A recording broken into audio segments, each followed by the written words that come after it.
Jai Hind friends, we are doing a study of modern Indian history, and under this segment today we are going to discuss about coming of Portuguese in India, यानी कि भारत में पुर्तगालियों के आगमन पर हम बात करेंगे।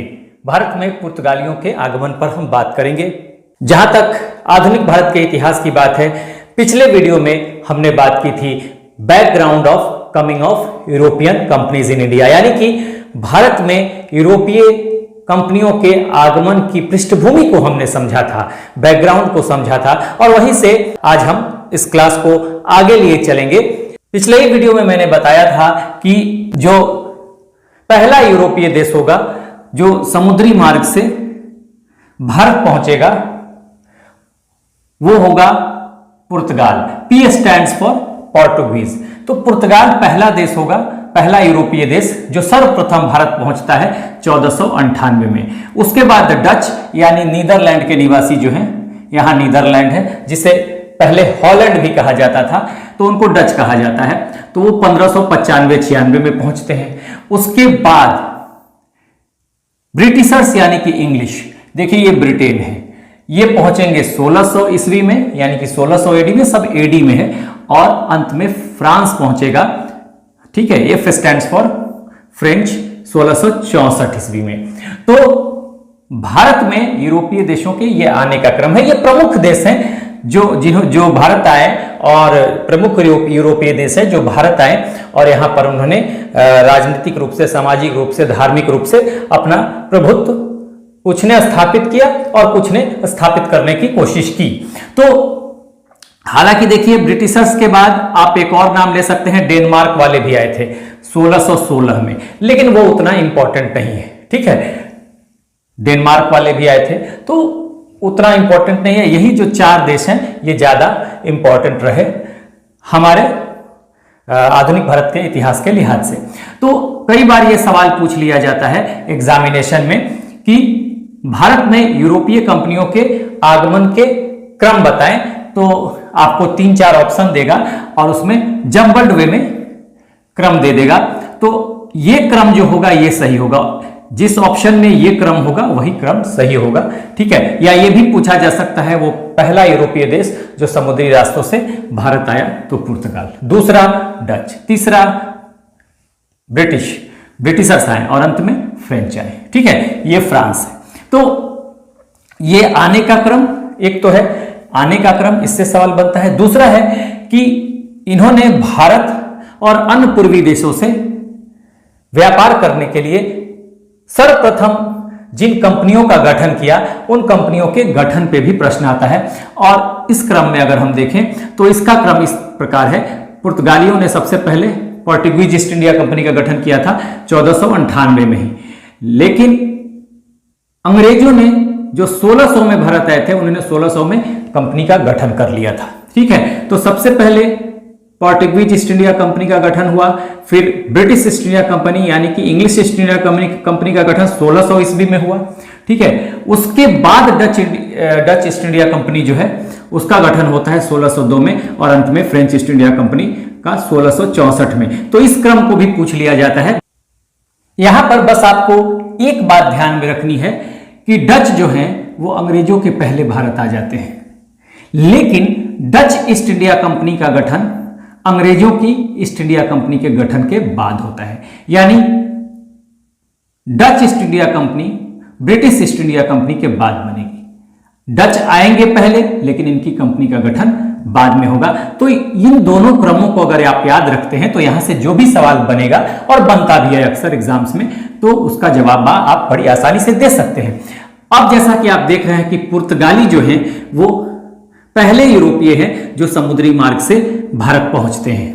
ठीक है, इस पे हम आज बात करने वाले हैं, लेकिन इस पर बात करने के पहले फिर हम पिछले वीडियो पे चलेंगे और थोड़ा रिवाइज करते हुए उस बैकग्राउंड को समझने की कोशिश करेंगे बहुत शॉर्ट में, कि आखिर यूरोपीय देशों को भारत और अन्य पूर्वी देशों तक पहुंचने के लिए समुद्री मार्गों की तलाश क्यों करनी पड़ी। तो देखिए, पहले तो इस बात को समझ लीजिए कि मध्यकाल में भारत और यूरोप का व्यापार चलता था, और व्यापार इसलिए भी चलता था क्योंकि यूरोप में भारतीय मसालों की बहुत डिमांड थी। ठीक है, भारतीय मसाले जैसे कि ब्लैक पेपर, दालचीनी, इलायची, ठीक है, अदरक, इसके अलावा जड़ी बूटियों की भी डिमांड थी और अन्य चीजों की भी डिमांड थी, लेकिन सबसे ज्यादा डिमांड थी भारतीय मसालों की, स्पाइसेस की, और उसमें भी सबसे ज्यादा काली मिर्च की। और यह डिमांड क्यों थी यूरोप में?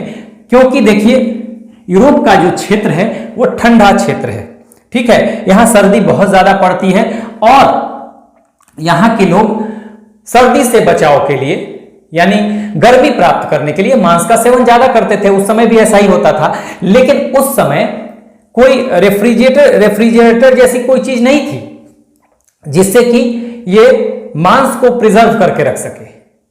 तो ये भारतीय मसालों को मांस पर लगाकर उसका प्राकृतिक रूप से प्रिजर्वेशन करते थे और इसलिए यूरोप में भारतीय मसालों की बहुत डिमांड थी। तो व्यापार का प्रमुख कारण था यूरोपीय देशों का और भारत का के बीच जो व्यापार चलता था मसालों का, उसका प्रमुख कारण भारतीय मसाले थे। तो इस वजह से यूरोप और भारत का व्यापार चलता था और यह व्यापार दो मार्गों से चलता था। एक था स्थल मार्ग। देखिए भारत से लोग स्थल मार्ग से पहुंचेंगे सबसे पहले तुर्की और तुर्की से यूरोप में जाएंगे, ठीक है, व्यापार इस मार्ग से चलता था। तुर्की पहुंचना अनिवार्य था, बिना तुर्की पहुंचे आप यूरोप में नहीं कर सकते हैं। दूसरा मार्ग अरब नियंत्रण वाला मार्ग था, ठीक है, यह अरब नियंत्रण वाला मार्ग था। तो इसमें क्या होता था कि भारत से यहां से सामान चढ़ा दिया गया भारतीय पोर्ट से, बंदरगाहों से, और आप देखेंगे कि उन सामानों को पर्सियन गल्फ यानी इस फारस की खाड़ी के रास्ते या फिर ये जो है लाल सागर के रास्ते ले जाया जाएगा। फिर ये अरबियन पेनिसुला पर यानी कि अरबियन प्रायद्वीप पर जमीन पर यहां से सामान उतार लिया जाएगा जमीन पे, अरबियन पेनिसुला पे कुछ देर, फिर सामानों को जमीन से ले जाया जाएगा और फिर अरबियन पेनिसुला से सामान जो है वो उतर जाएंगे भूमध्य सागर में। ये मेडिटेरेनियन सी है जो लाल वाला पार्ट दिख रहा है, भूमध्य सागर। यहां से फिर भूमध्य सागर से जो यूरोप के देश हैं पूर्वी तट पर, जैसे इटली हो गया, ये यहां पे ग्रीस हो गया, यहां पर फ्रांस हो गया, इन देशों पे सामान उतार दिया जाएगा इन देशों के तट पर और फिर यहां से यूरोप के दूसरे भाग में उन सामानों का सप्लाई होगा, ठीक है। तो इस तरह से व्यापार चलता था।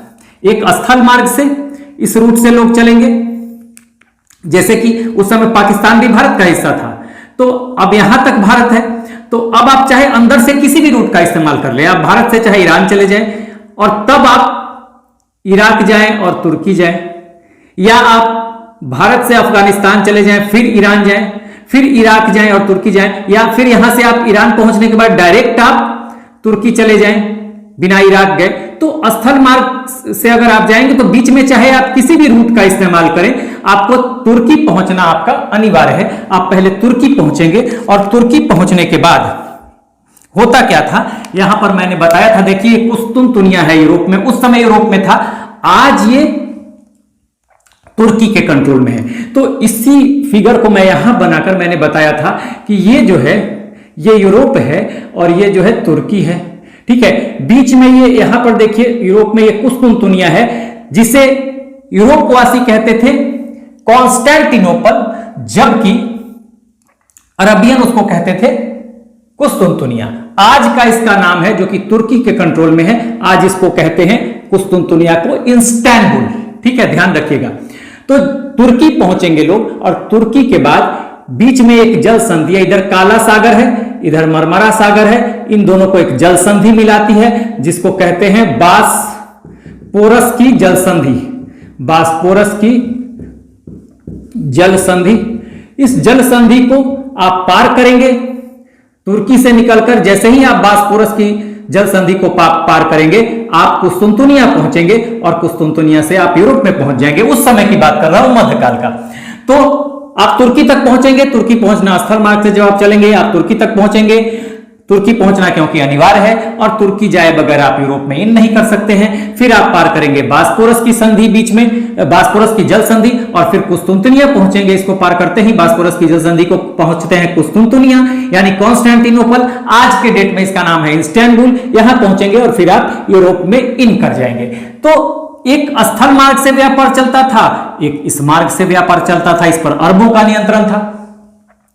होता क्या है, मैंने बताया था कि 1453 में एक घटना होती है 1453 में देखिए एक घटना होगी। होगा क्या कि यहां पर तुर्की से उस्मानिया साम्राज्य का उदय होता है। अब इसको पूरा समझ लीजिए अच्छे से। मैंने ये बताया था कि देखिए यूरोप में एक महान रोमन साम्राज्य हुआ करता था, रोमन साम्राज्य। अब रोमन साम्राज्य जो है ये आगे चलकर कालांतर में डिवाइड हो जाता है, पश्चिमी रोमन साम्राज्य और पूर्वी रोमन साम्राज्य, पश्चिमी रोमन साम्राज्य और पूर्वी रोमन साम्राज्य। पश्चिमी रोमन साम्राज्य की राजधानी मैंने बताया था इटली जो आज का है, जिसकी राजधानी रोम है, उस समय भी पश्चिमी रोमन साम्राज्य की राजधानी हुआ करती थी रोम। ये पिछले वीडियो में ही मैंने बताया था। उसके बाद पूर्वी रोमन साम्राज्य, और पूर्वी रोमन साम्राज्य यानी ईस्टर्न रोमन एम्पायर, इसको कहा जाता था बैजेंतिया एम्पायर। ठीक है, बैजेंतिया साम्राज्य या अंग्रेजी में कहें तो बाइजेंटाइन एम्पायर। ठीक है, इसकी राजधानी हुआ करती थी यही कुस्तुनतुनिया। पिछले वीडियो में मैंने बताया था, यहां लिखवा नहीं रहा हूं, कुस्तुनतुनिया या उसे कहें यूरोपियन क्या कहते थे, कॉन्स्टेंटिनोपल। आज के डेट में इसको क्या कहा जाता है, आधुनिक नाम इस्तांबुल। ठीक है, आज तुर्की के कंट्रोल में है, उस समय पहले यूरोप के नियंत्रण में था, फिर बाद में तुर्की के नियंत्रण में आ जाएगा। तो ये रोमन साम्राज्य जो है ये पश्चिमी और पूर्वी रोमन साम्राज्य में डिवाइड हो जाता है। पश्चिमी रोमन साम्राज्य की राजधानी रोम, जो कि आज भी इटली की राजधानी है, और पूर्वी रोमन साम्राज्य की राजधानी ये कुस्तुनतुनिया, यहां जो मैंने दिखाया है कॉन्स्टेंटिनोपल। ठीक है, ये तो खत्म हो जाएगा, पहले ही ये जो है खत्म हो जाएगा पश्चिमी रोमन साम्राज्य। हाँ, जब आप विश्व का इतिहास पढ़ेंगे वहां पे आप देखेंगे ये पहले खत्म हो जाएगा, लेकिन इसका अस्तित्व यानी कि बैजेंतिया साम्राज्य या बाइजेंटाइन एम्पायर या ईस्टर्न रोमन एम्पायर या पूर्वी रोमन साम्राज्य का अस्तित्व जो है 1453 तक बना रहता है। लेकिन 1453 में की घटना घटेगी। 1453 में एक उस्मानिया साम्राज्य, यहां उस्मानिया साम्राज्य का उदय होगा, और उस्मानिया साम्राज्य पहले छोटा है लेकिन धीरे धीरे यह विशाल होता जाता है और आसपास के क्षेत्रों पर अपना नियंत्रण करते चलता है। एक दिन यह इतना विशाल हो जाता है कि यह बैजेंतिया साम्राज्य को चुनौती दे देता है, यानी बाइजेंटाइन एम्पायर को चुनौती दे देता है, यानी कि पूर्वी रोमन साम्राज्य को चुनौती दे देता है। और फिर यह एक दिन ऐसा आएगा कि पूर्वी रोमन साम्राज्य को हरा देगा, यानी बैजेंतिया साम्राज्य को हरा देगा। और बैजेंतिया साम्राज्य को हराने का मतलब क्या है कि बैजेंतिया साम्राज्य की जो राजधानी है कुस्तुनतुनिया, ठीक है, यही कुस्तुनतुनिया जो है या कॉन्स्टेंटिनोपल जो है ये बैजेंतिया साम्राज्य की राजधानी थी। इस पर जो है उस्मानिया साम्राज्य जो है, जिसको हम ऑटोमन तुर्क्स भी कहते हैं, उसका अधिकार हो जाएगा। पिछले वीडियो में मैंने देख लीजिएगा पूरा डिटेल लिखवाया हुआ है। यहां पे हमें जल्दी जल्दी निकलना है क्योंकि यहां हमें पुर्तगालियों पे बात करनी है। तो जब कुस्तुनतुनिया पे बैजेंतिया साम्राज्य कुस्तुनतुनिया पे उस्मानिया यानी ऑटोमन तुर्क्स का अधिकार हो जाएगा, तो अब ऑटोमन तुर्क्स क्या करेंगे कि यहां पर इस रास्ते पर हेवी टैक्सेस लगाना शुरू कर देंगे, बहुत ज्यादा व्यवधान उत्पन्न करेंगे, मुश्किलें खड़ी करेंगे व्यापार में। तो धीरे धीरे व्यापारी इस रास्ते को छोड़ देंगे, यानी कि स्थल मार्ग ये जो है भारत से तुर्की पहुंचना और तुर्की से यूरोप पहुंचना ये बंद हो जाएगा। तो एक मार्ग बंद हो गया, दूसरा मार्ग अभी भी खुला हुआ है, लेकिन वहां भी अब प्रॉब्लम आएगी। क्यों प्रॉब्लम आएगी? क्योंकि इस मार्ग पे जो हिंद महासागर वाला है या अरब सागर आप कह सकते हैं, क्योंकि अरब सागर जो है वो हिंद महासागर का हिस्सा है। तो अरब सागर वाले मार्ग पे क्या होगा कि अरब जो है जिनका नियंत्रण है इस मार्ग पे, उनकी मोनोपोली हो जाएगी, क्योंकि एक मार्ग बंद हो गया। अब जब इनकी मोनोपोली हो जाएगी तो ये भी तरह तरह के व्यवधान उत्पन्न करना शुरू करेंगे, व्यापार में मनमानी शुरू करेंगे। तो व्यापारियों को क्या होगा, मुश्किल आने लगेगी। तो इसलिए व्यापारी अब इस रास्ते को भी छोड़ देंगे। जब ये दोनों रास्ते बंद हो गए, भारत से तुर्की और तुर्की से यूरोप तक का, और फिर ये जो अरब नियंत्रण वाला मार्ग है, जब ये दोनों मार्ग बंद हो गए यूरोप पहुंचने के या यूरोप से व्यापार करने के, तब जरूरत पड़ेगी कि यूरोपीय देश, क्योंकि व्यापार तो करना है, भारतीय मसालों की बहुत ज्यादा डिमांड है, इस स्थिति में यूरोपीय देश समुद्री मार्गों की तलाश करना शुरू करेंगे और भारत और अन्य पूर्वी देशों तक पहुंचने की कोशिश करेंगे। इसी क्रम में क्या होता है कि पुर्तगाल और स्पेन जैसे देश सबसे आगे हैं समुद्री मार्गों की तलाश में, और सबसे पहले क्या होगा कि स्पेन से कोलंबस निकलेगा। देखिए ये दोनों जो हैं, स्पेन और पुर्तगाल, ये अपने अपने नाविकों को, मैरिनर को, व्यापारियों को प्रोत्साहित कर रहे हैं कि आप जाइए भारत से व्यापार करने के लिए मार्गों की तलाश कीजिए, समुद्री मार्गों की, ताकि व्यापार को कायम रखा जा सके। ये रास्ता जो है, ये दोनों रास्ता तो बंद हो चुका, हम यहां से व्यापार नहीं कर सकते, ठीक है, अब हमें नए मार्गों को देखना पड़ेगा। तो ये प्रोत्साहित करते थे अपने नाविकों को, मैरिनर्स को, स्पेन और पुर्तगाल। इस क्रम में स्पेन क्या करेगा कि कोलंबस को भेजता है, और कोलंबस जो है वो पहुंचता है, कोलंबस को भारत की खोज के लिए भेजा जाता है। मतलब भारत की खोज नहीं, भारत तो ऑलरेडी है ही। समझने की बात यह है कि भारत तक पहुंचने के लिए समुद्री मार्गों की खोज के लिए भेजा जाता है कोलंबस को स्पेन से। कोलंबस यहां से निकलेगा भारत की खोज में, लेकिन रास्ता भटक जाएगा, और रास्ता भटक के ये चला जाएगा अमेरिका।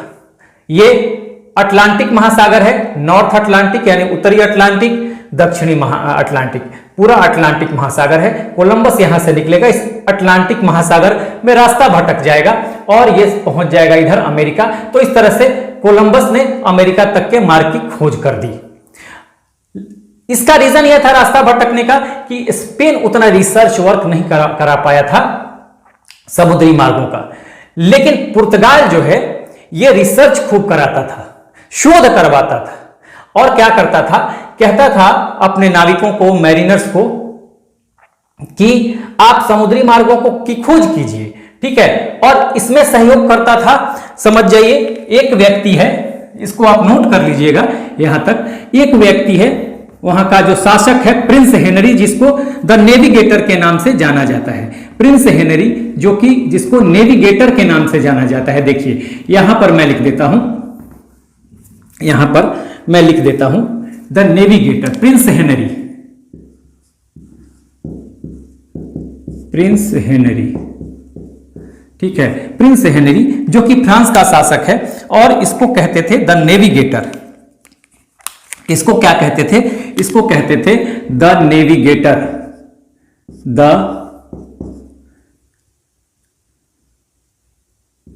नेविगेटर, ठीक है, द नेविगेटर। ये क्या करता था कि अपने नाविकों को, मैरिनर्स को कहता था कि आप जाइए रिसर्च कीजिए। हाँ, किसका रिसर्च कीजिए, अफ्रीका जो है ना, ये अफ्रीका महादेश है, इसके पश्चिमी तट का रिसर्च कीजिए। पश्चिमी तट पर जाइए और रिसर्च कीजिए कि किस तरह से समुद्री मार्गों से भारत को ढूंढा जा सकता है। और इस क्रम में उसने जिन जिन मैरिनर्स को भेजा, तो कुछ मैरिनर्स क्या करेंगे, कुछ दूरी तक पहुंचेंगे, कुछ दूरी तक पहुंचेंगे, कुछ मैरिनर्स कुछ दूरी पर पहुंचेंगे। इस तरह से उसने बहुत सारे मैरिनर्स को, यानी कि नाविकों को भेजा और रिसर्च करवाया इस समुद्री तट का। और इस ये शोध करवाने के बाद, ये रिसर्च करवाने के बाद, ये द नेविगेटर जो है ये एक मैप तैयार करवाता है। मैप ये करवाएगा, मैप तैयार, मैप मतलब नक्शा, मैप तैयार करवाएगा किसका, मैप तैयार करवाएगा वेस्टर्न कोस्ट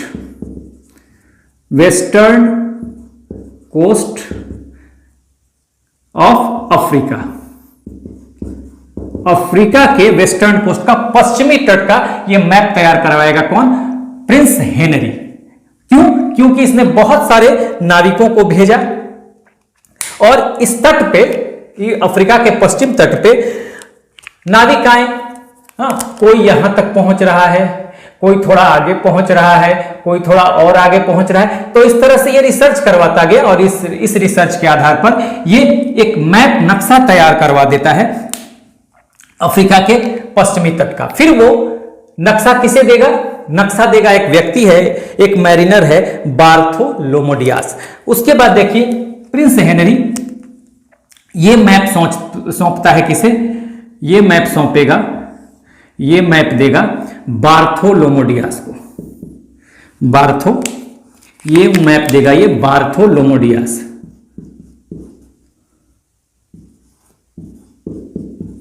ल्यूमोडियास को, ठीक है, बार्थोलोमोडियास, ध्यान रखिएगा इस नाम को, ये बार्थोलोमोडियास को देगा।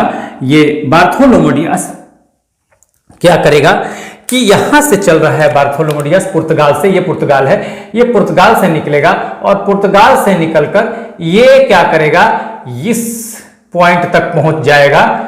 हाँ, इस नक्शे के सहारे, जो नक्शा द नेविगेटर ने दिया किसे, बार्थोलोमोडियास को, इस नक्शे के सहारे ये यहां तक का मार्ग ढूंढ लेगा बार्थोलोमोडियास। और यहां जब वो पहुंचेगा, ये क्या था, इस पॉइंट पे जब पहुंचेगा, एक जगह थी, एक केप था यहां पर, जिसको कि कहा गया Cape of Storm.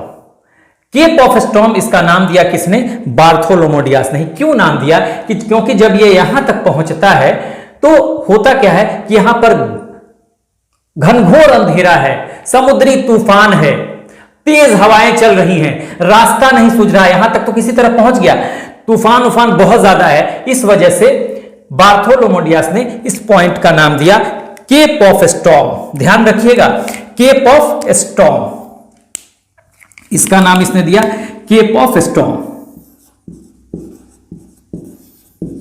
Cape of Storm नाम किसने दिया, बार्थोलोमोडियास ने ही इसका नाम दिया केप ऑफ स्टॉर्म।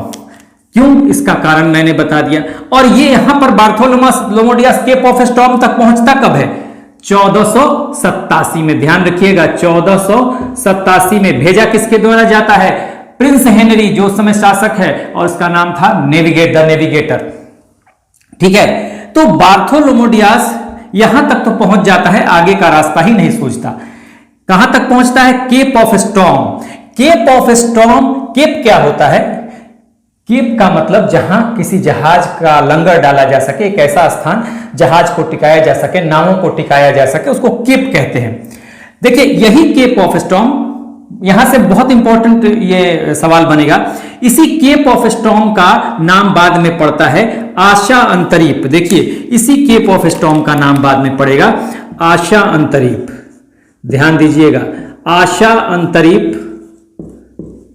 या उत्तर मासा अंतरीप भी कहते हैं, आशा अंतरीप, या इसी को आप कहेंगे, आशा अंतरीप को केप ऑफ गुड होप। ध्यान रखिएगा, केप ऑफ गुड होप।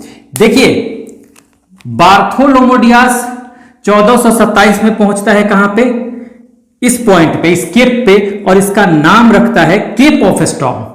बाद में इसी केप ऑफ स्टॉर्म का नाम होगा आपको क्या, केप ऑफ गुड होप। देखिए, नोट करते चलिएगा, यानी कि केप ऑफ गुड होप का ही नाम है प्रारंभिक नाम केप ऑफ स्टॉर्म। ये केप ऑफ स्टॉर्म नाम किसने दिया, तो बार्थोलोमोडियास ने ये नाम दिया था।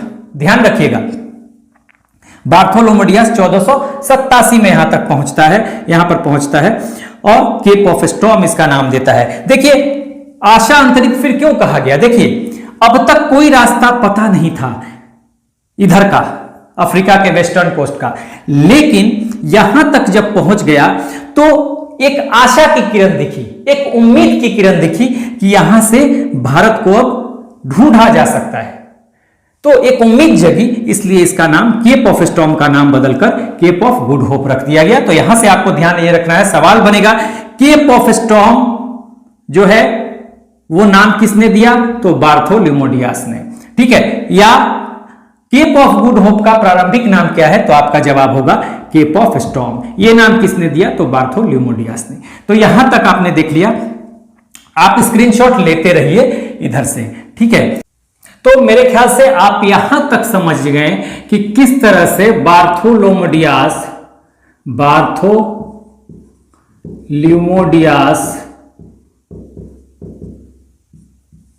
ये 1487 एडी में पहुंच जाता है केप ऑफ स्टॉर्म, यानी कि केप ऑफ स्टॉर्म, यानी कि इसी को कहा गया केप ऑफ गुड होप।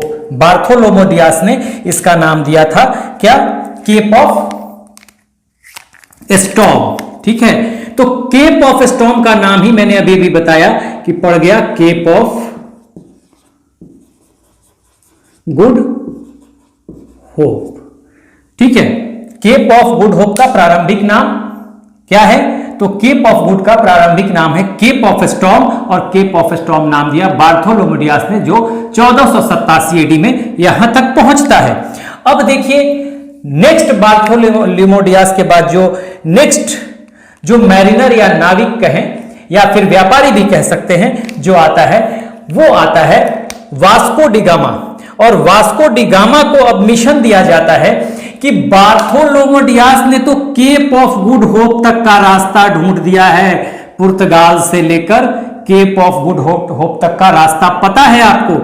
अब आपको हिंद महासागर पार करना है, मिशन दिया गया हिंद महासागर पार करना है और भारत पहुंचना है। नेक्स्ट मिशन किसे दिया गया था, तो नेक्स्ट मिशन था वास्को डी गामा।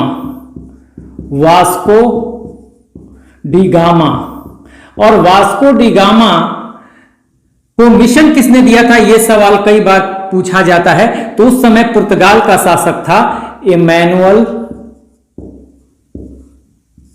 प्रथम ने, यह पुर्तगाल का शासक है। इसी ने वास्को डी गामा को, ये शासक है उस समय पुर्तगाल का, तो इसने ये मिशन दिया था। तो कई बार यहां से भी सवाल आ जाता है कि वास्को डी गामा को भारतीय मिशन पर यानी भारत तक पहुंचने के लिए समुद्री मार्गों की खोज का जो मिशन दिया था वो किसने दिया था, तो उस समय पुर्तगाल का शासक है इमैनुअल प्रथम। ठीक है, तो ये आपको ध्यान रखना है। अब देखिए वास्को डी गामा को मिशन दिया जाता है कि अब आपको केप ऑफ गुड होप तक का रास्ता पता है, आपको हिंद महासागर पार करना है, भारत पहुंचना है। वास्को डी गामा 1497 एडी में यहां से वास्को डी गामा यहां पर लिख दीजिए, वास्को डी गामा, यही वास्को डी गामा, ये 1497 में अपना अभियान शुरू करता है। 1497 एडी में कहां से, पुर्तगाल से, और 4 जहाजों का बेड़ा लेकर 150 लोगों का दल इस अभियान पे निकलता है वास्को डी गामा के लीडरशिप में। और देखिए ये कहीं कहीं 3 जहाजों का बेड़ा होगा, कहीं कहीं 4 जहाजों का बेड़ा कहा जाता है। अब वास्को डी गामा यहां से निकलेगा अपने अभियान दल को लीड करते हुए, और ये देखिए केप ऑफ गुड होप तक पहुंचने में तो कोई समस्या नहीं होगी, क्योंकि बार्थोलोमेडियास ने यहां तक का रास्ता तो पहले ही खोज दिया था। हाँ, तो अब केप ऑफ गुड होप तक तो पहुंच गया, लेकिन इसके आगे का रास्ता नहीं पता है। हिंद महासागर को कैसे पार करना है और भारत पहुंचना है, कुछ भी आइडिया नहीं है। घनघोर कोहरा, ठीक है, अंधेरा, समुद्री तूफान, तेज हवाएं, ठीक है, बहुत ही कठिन रास्ता है, लाखों मील का सफर। ठीक है, कैसे जाएंगे? उसी समय वास्को डी गामा को एक पथ प्रदर्शक मिल जाता है, हाँ, जिसका नाम है अब्दुल मुनीक। ठीक है, अब्दुल मुनीक ये एक पथ प्रदर्शक है, और कहा जाता है इतिहास में ऐसा कि अब्दुल मुनीक को अरब के व्यापारियों से इसके संबंध रहे होंगे, और हो सकता है कि इसके व्यापारिक रिश्ते भी रहे हों, जिसके कारण इसको हिंद महासागर में जो अरब सागर है, अरबियन सी है, उसका कुछ ना कुछ आइडिया है। और इसी वजह से इसने क्या किया, इसको आइडिया है तो वास्को डी गामा ने इसका हेल्प लिया। तो अब्दुल मनीक के हेल्प के कारण ये क्या करता है वास्को डी गामा, यहां पर देखिए मेडागास्कर है, हाँ देखिए यहां तक तो पहुंच गया, फिर अब्दुल मनीक के हेल्प से ये पहले अंदर से आता है मेडागास्कर के, हाँ मेडागास्कर के अंदर से आकर ये पहुंचता है मोजाम्बिक और केनिया तक, और फिर यहां से इसी अब्दुल मनीक की सहायता से ये पहुंच जाएगा कहां पे, कालीकट, और ये पहुंचेगा यहां पर कालीकट पहुंच जाएगा। कौन? वास्को डी गामा पहुंचा, यहां कालीकट पहुंच गया। ये कालीकट पहुंचता है। कब समय है? देखिए अभियान शुरू होगा 1497 में, पहुंचने का समय है 1498। ये कालीकट कहां पे है? तो ये कालीकट है केरल में, यहां पे मैं लिख देता हूं केरल। कालीकट कहां पे है? केरल में है। और इस कालीकट का आधुनिक नाम जो है, आधुनिक नाम जो है इसका है कोझिकोड। ध्यान रखिएगा, कोझिकोड। तो वास्को डी गामा जो है इस अब्दुल मलिक की सहायता से पहुंच जाता है कालीकट। हाँ, 1498 में अभियान शुरू करने का समय 1497, पहुंचने का समय कालीकट में 1498। कालीकट का जो है वो केरल में है, ठीक है, और आधुनिक नाम इसका कोझिकोड है, ठीक है। एक बात और ध्यान में रखेंगे, ये जो कालीकट है, देखिए ये भी आता है कई बार एग्जाम में कि वास्को डी गामा किस तट पे पहुंचा। तो केरल का ये जो तट है इधर वाला, ये कहा जाता है मालाबार तट। ध्यान रखिएगा, ये जो तट है, ये केरल वाला जो ये वाला तट है, ये कहा जाता है मालाबार तट। जैसे मैं यहां, ये भारत है, अगर भारत है तो ये यही वाला देख लीजिए, ये वाला तट जो है ये मालाबार तट है, ये वाला तट जो है ये कोरोमंडल तट है। तो पूछ लिया जाता है सवाल कि किस तट पे पहुंचा था, तो मालाबार तट पे पहुंचा था। ये मालाबार तट है, ध्यान दीजिए, ये जो है ये मालाबार तट है, मालाबार तट लिख लीजिए, मालाबार तट, ये मालाबार तट पे पहुंचेगा। इधर के तट को इसको बोलते हैं, ये जो तट है इसे कहते हैं कोरोमंडल तट। तो कई बार ये भी पूछ लिया जाता है तट। तो बहुत इंपॉर्टेंट, कहां पे पहुंचा था वास्को डी गामा, तो मालाबार तट पे पहुंचा था। और वास्को डी गामा जब पहुंचा, इसी के साथ आप समझिए कि एक तरह से यूरोप और भारत में फिर से एक संबंध स्थापित हो गया। हाँ, ये आपस में जुड़ गए, या आप ये भी कह सकते हैं यही वो समय है 1498 का, जब वास्को डी गामा भारत पहुंचता है कालीकट, और यहीं से यूरोपीय और भारत जो है आप एक तरह से कह सकते हैं जुड़ भी गए, और आप एक तरह से ये भी कह सकते हैं कि भिड़ भी गए, क्योंकि यहीं से अब एक वो दौर शुरू होगा जब यूरोपियंस का हस्तक्षेप भारतीय राजनीति में, भारतीय धार्मिक व्यवस्था में, सामाजिक व्यवस्था में शुरू होगी। ठीक है, ये हर तरह से भारत को प्रभावित करेंगे, आगे आप देखेंगे। अब देखिए यहां पर जो है वास्को डी गामा जब कालीकट पहुंच जाता है तो यहां पर स्वागत किया जाएगा। वास्को डी गामा का स्वागत किसके द्वारा किया जाएगा? स्वागत किया जाएगा कालीकट में, वास्को डी गामा का स्वागत किया जाएगा कालीकट में, स्वागत किया जाएगा वास्को डी गामा का किसके द्वारा? एक हिंदू शासक है जमोरिन। देखिए जमोरिन, यही जमोरिन जो है ये स्वागत करेगा वास्को डी गामा का, ये जमोरिन वास्को डी गामा का स्वागत करेगा। ठीक है, ये जमोरिन जो है यही वास्को डी गामा का स्वागत करेगा। और स्वागत क्यों करेगा, इसके पीछे भी कारण है। देखिए अब तक जो है भारत के साथ जो हिंद महासागर के थ्रू व्यापार होता था उस पे अरबों का नियंत्रण था। ठीक है, अब तक जो था वो अरबों का नियंत्रण था, तो एक ही कोई कॉम्पिटिटर नहीं था यहां पर व्यापार के लिए। मनमाने ढंग से व्यापार करते थे अरब भारत से, जो भी मूल्य मिलेगा वो जो भी भारतीय शासकों को वो मूल्य उचित समझेंगे देंगे, क्योंकि एक तरह से इनको सामान बेचना है और इनको एक ही खरीदार, हाँ, और एक ही विक्रेता। विक्रेता कौन है? भारत है। खरीदार कौन है? अरबियन व्यापारी हैं। तो मनमाने ढंग से ये जो है व्यापार करेंगे, हाँ, जो भी इनको कीमत देनी होगी अपने मन से कीमत तय कर देंगे। ठीक है, तो इस तरह से जब एक ही कॉम्पिटिटर होगा, अरबों का कोई कॉम्पिटिटर नहीं है, तो इनकी मनमानी चलेगी और इस तरह से व्यापार पे असर पड़ेगा, नकारात्मक असर, मुनाफा की संभावना कम हो जाएगी भारतीय व्यापारियों के लिए। और अब तक कोई विकल्प ही नहीं था दूसरा, अरबों के अलावा भारतीय व्यापारियों के लिए कोई दूसरा विकल्प नहीं था। तो इसी मकसद से जमोरिन ने स्वागत किया, क्योंकि चलो भाई बहुत ही दिनों के बाद कोई यूरोपीय जो है वो भारत पहुंचा है, तो हमें, और व्यापार के इरादे से पहुंचा है, तो हमें दूसरे विकल्प के लिहाज से भी इसका स्वागत करना चाहिए, क्योंकि हो सकता है कि जब अरबों के साथ एक दूसरा विकल्प व्यापार के लिए रहेगा तो अरब उनकी अपनी मनमानी नहीं कर सकेंगे और व्यापार में मुनाफा की संभावना जो है वो बढ़ जाएगी। इस वजह से जमोरिन जो हिंदू शासक है उसने वास्को डी गामा का स्वागत किया। कहां पर? कालीकट में। ठीक है, तो यहां से जो सवाल बनेगा कि वास्को डी गामा जो है भारत की खोज करने वाला प्रथम पुर्तगाली। अब यहां से देखिए सवाल क्या बनेगा, जब ये पहुंचता है यहां पर मालाबार तट पे कालीकट में, तो इस तरह से मैंने क्या कहा कि ये भारत की खोज कर लेगा। तो सवाल ये बनेगा कि भारत की खोज करने वाला पहला यूरोपीय या पहला पुर्तगाली, तो आप कहेंगे वास्को डी गामा। ठीक है, पहला देखिए केप ऑफ गुड होप तक पहुंचने वाला पहला यूरोपीय, पहला पुर्तगाली बार्थोलोमेव डियास। लेकिन भारत की खोज करने वाला पहला पुर्तगाली या पहला यूरोपीय, तो यही वास्को डी गामा जो है ये होगा। वास्को डी गामा को हेल्प किसने किया?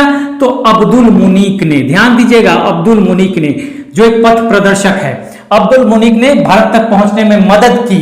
ठीक है, वास्को डी गामा पहुंचा कहां? तो कालीकट।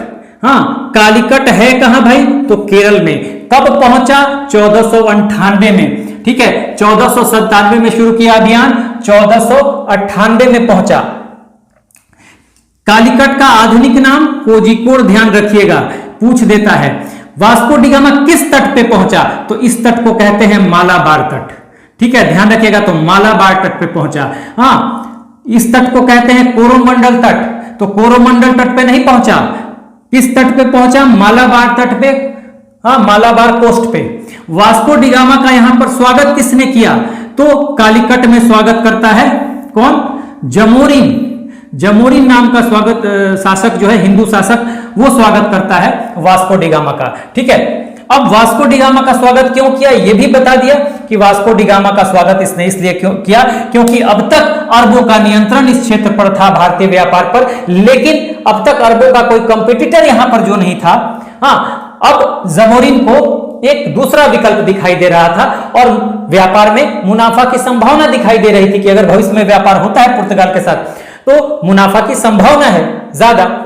अब देखिए आगे की घटना, ये वास्को डी गामा यहां पर ये जमोरिन से फैक्ट्री बनाने की इजाजत मांगेगा, लेकिन जमोरिन इसको अभी फैक्ट्री बनाने की इजाजत नहीं देगा, व्यापारिक कोठी बनाने की इजाजत कालीकट में नहीं देगा।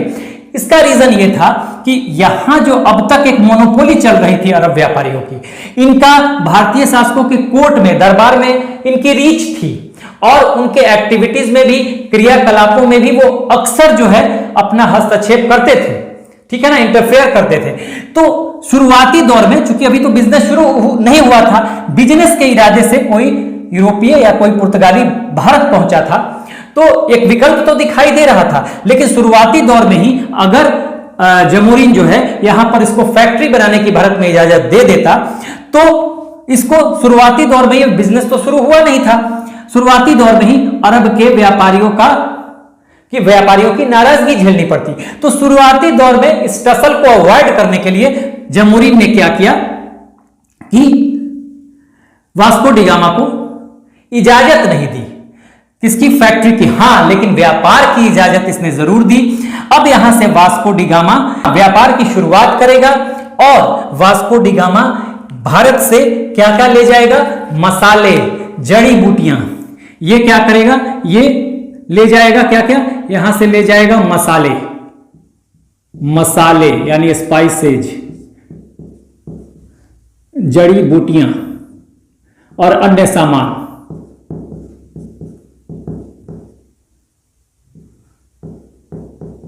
जड़ी बूटियां ले जाएगा। ठीक है, मसाले और जड़ी बूटियां ले जाता है भारत से और इसी रास्ते से वास्को डी गामा फिर लौटेगा पुर्तगाल। इन सब मसालों को, जड़ी बूटियों को लेकर ये पुर्तगाल लौटेगा और यहां पर इसका जो सारा खर्च है आने जाने का, इन मसालों को, जड़ी बूटियों को और अन्य सामानों को खरीदने का जो खर्च आया है, उस पूरे खर्च को, व्यय को काटकर वास्को डी गामा को इससे जो प्रॉफिट होगा, मुनाफा होगा, वो मुनाफा करीब इनसे होगा 60 गुना, ठीक है, 60 गुना मुनाफा इससे होगा। 60 गुना जो है ये है मुनाफा, 60 गुना मुनाफा है, ये है मुनाफा, 60 गुना मुनाफा इससे हो जाएगा। और इससे इतना ज्यादा प्रॉफिट देखकर पूरे यूरोप में हलचल मच जाएगी, तहलका मच जाएगा, और फिर भारत तक और अन्य पूर्वी देशों तक पहुंचने के जो अभियान है वो तेज कर दिए जाएंगे, अनेकों अभियान शुरू होंगे। तो वास्को डी गामा का भारत पहुंचना, कालीकट पहुंचना, मालाबार तक पहुंचना, कोझिकोड पहुंचना, यूरोप के इतिहास में और भारत के इतिहास में भी आप कह सकते हैं एक क्रांति लेकर आया। ठीक है, अब हम आगे बढ़ेंगे और देखेंगे कि वास्को डी गामा के बाद क्या होता है। तो वास्को डी गामा के बाद एक और व्यक्ति है, एक और मैनेजर है, पेड्रो अल्बरेज। ठीक है, पेड्रो अल्बरेज, ध्यान दीजिएगा, यहां पर मैं लिख रहा हूं पेड्रो अल्बरेज, पूरा नाम इसका पेड्रो अल्बरेज कैब्रल। ठीक है, ये भी मैरिनर है और व्यापारी है, तो ये आता है पेड्रो अल्बरेज। और पेड्रो अल्बरेज देखिए यहां आएगा, ये कब आएगा? 1500 एडी में, इसी पुर्तगाल से पेड्रो अल्बरेज, ये भी एक मैरिनर है। देखिए मैं बताऊं कि वास्को डी गामा फिर दोबारा आएगा, समझ जाइए, वास्को डी गामा फिर 1502 में आएगा और 1503 में कोचीन में यह व्यापारिक कोठी इस बार खोल लेगा। तो पहला व्यापारिक कोठी वही होगा जिसकी चर्चा अभी हम करेंगे। ठीक है, और फिर ये 1524 में भी आएगा और 1527 में कोचीन में इसकी भारत में ही मृत्यु हो जाएगी वास्को डी गामा की, तो ये ध्यान रखिएगा। तो पेड्रो अल्बरेज आता है वास्को डी गामा के बाद, और पेड्रो अल्बरेज जो है यहां आके भारत में, ये कन्नौर और कोचीन यहां के शासकों से मिलता है। ये बेसिकली देखिए, वास्को डी गामा तो मात्र 4 जहाजों का बेड़ा लेकर आया था, ये 13 जहाजों का बेड़ा लेकर आता है। और एक बात मैं बताऊं कि वास्को डी गामा जब यहां आया तो पहली बार में ही यहां भाप गया था कि यहां पर अगर भारत के साथ व्यापार को कायम रखना है तो हिंद महासागर पे कंट्रोल करना होगा। यह भाप गया था वास्को डी गामा। तो आगे जो मैरिनर्स आएंगे और जो आगे आप देखेंगे कुछ पुर्तगाली गवर्नर आएंगे, तो उनकी नीतियां भी ऐसे ही रहेंगी कि हिंद महासागर को अपने नियंत्रण में रखा जाए। उसकी चर्चा हम अभी वीडियो में आगे करेंगे। तो पेड्रो अल्बरेज आकर यहां पर भारतीय शासकों से मिलता है और उसको यहां पर वो महसूस करता है कि आपस में बनती नहीं है भारतीय शासकों की।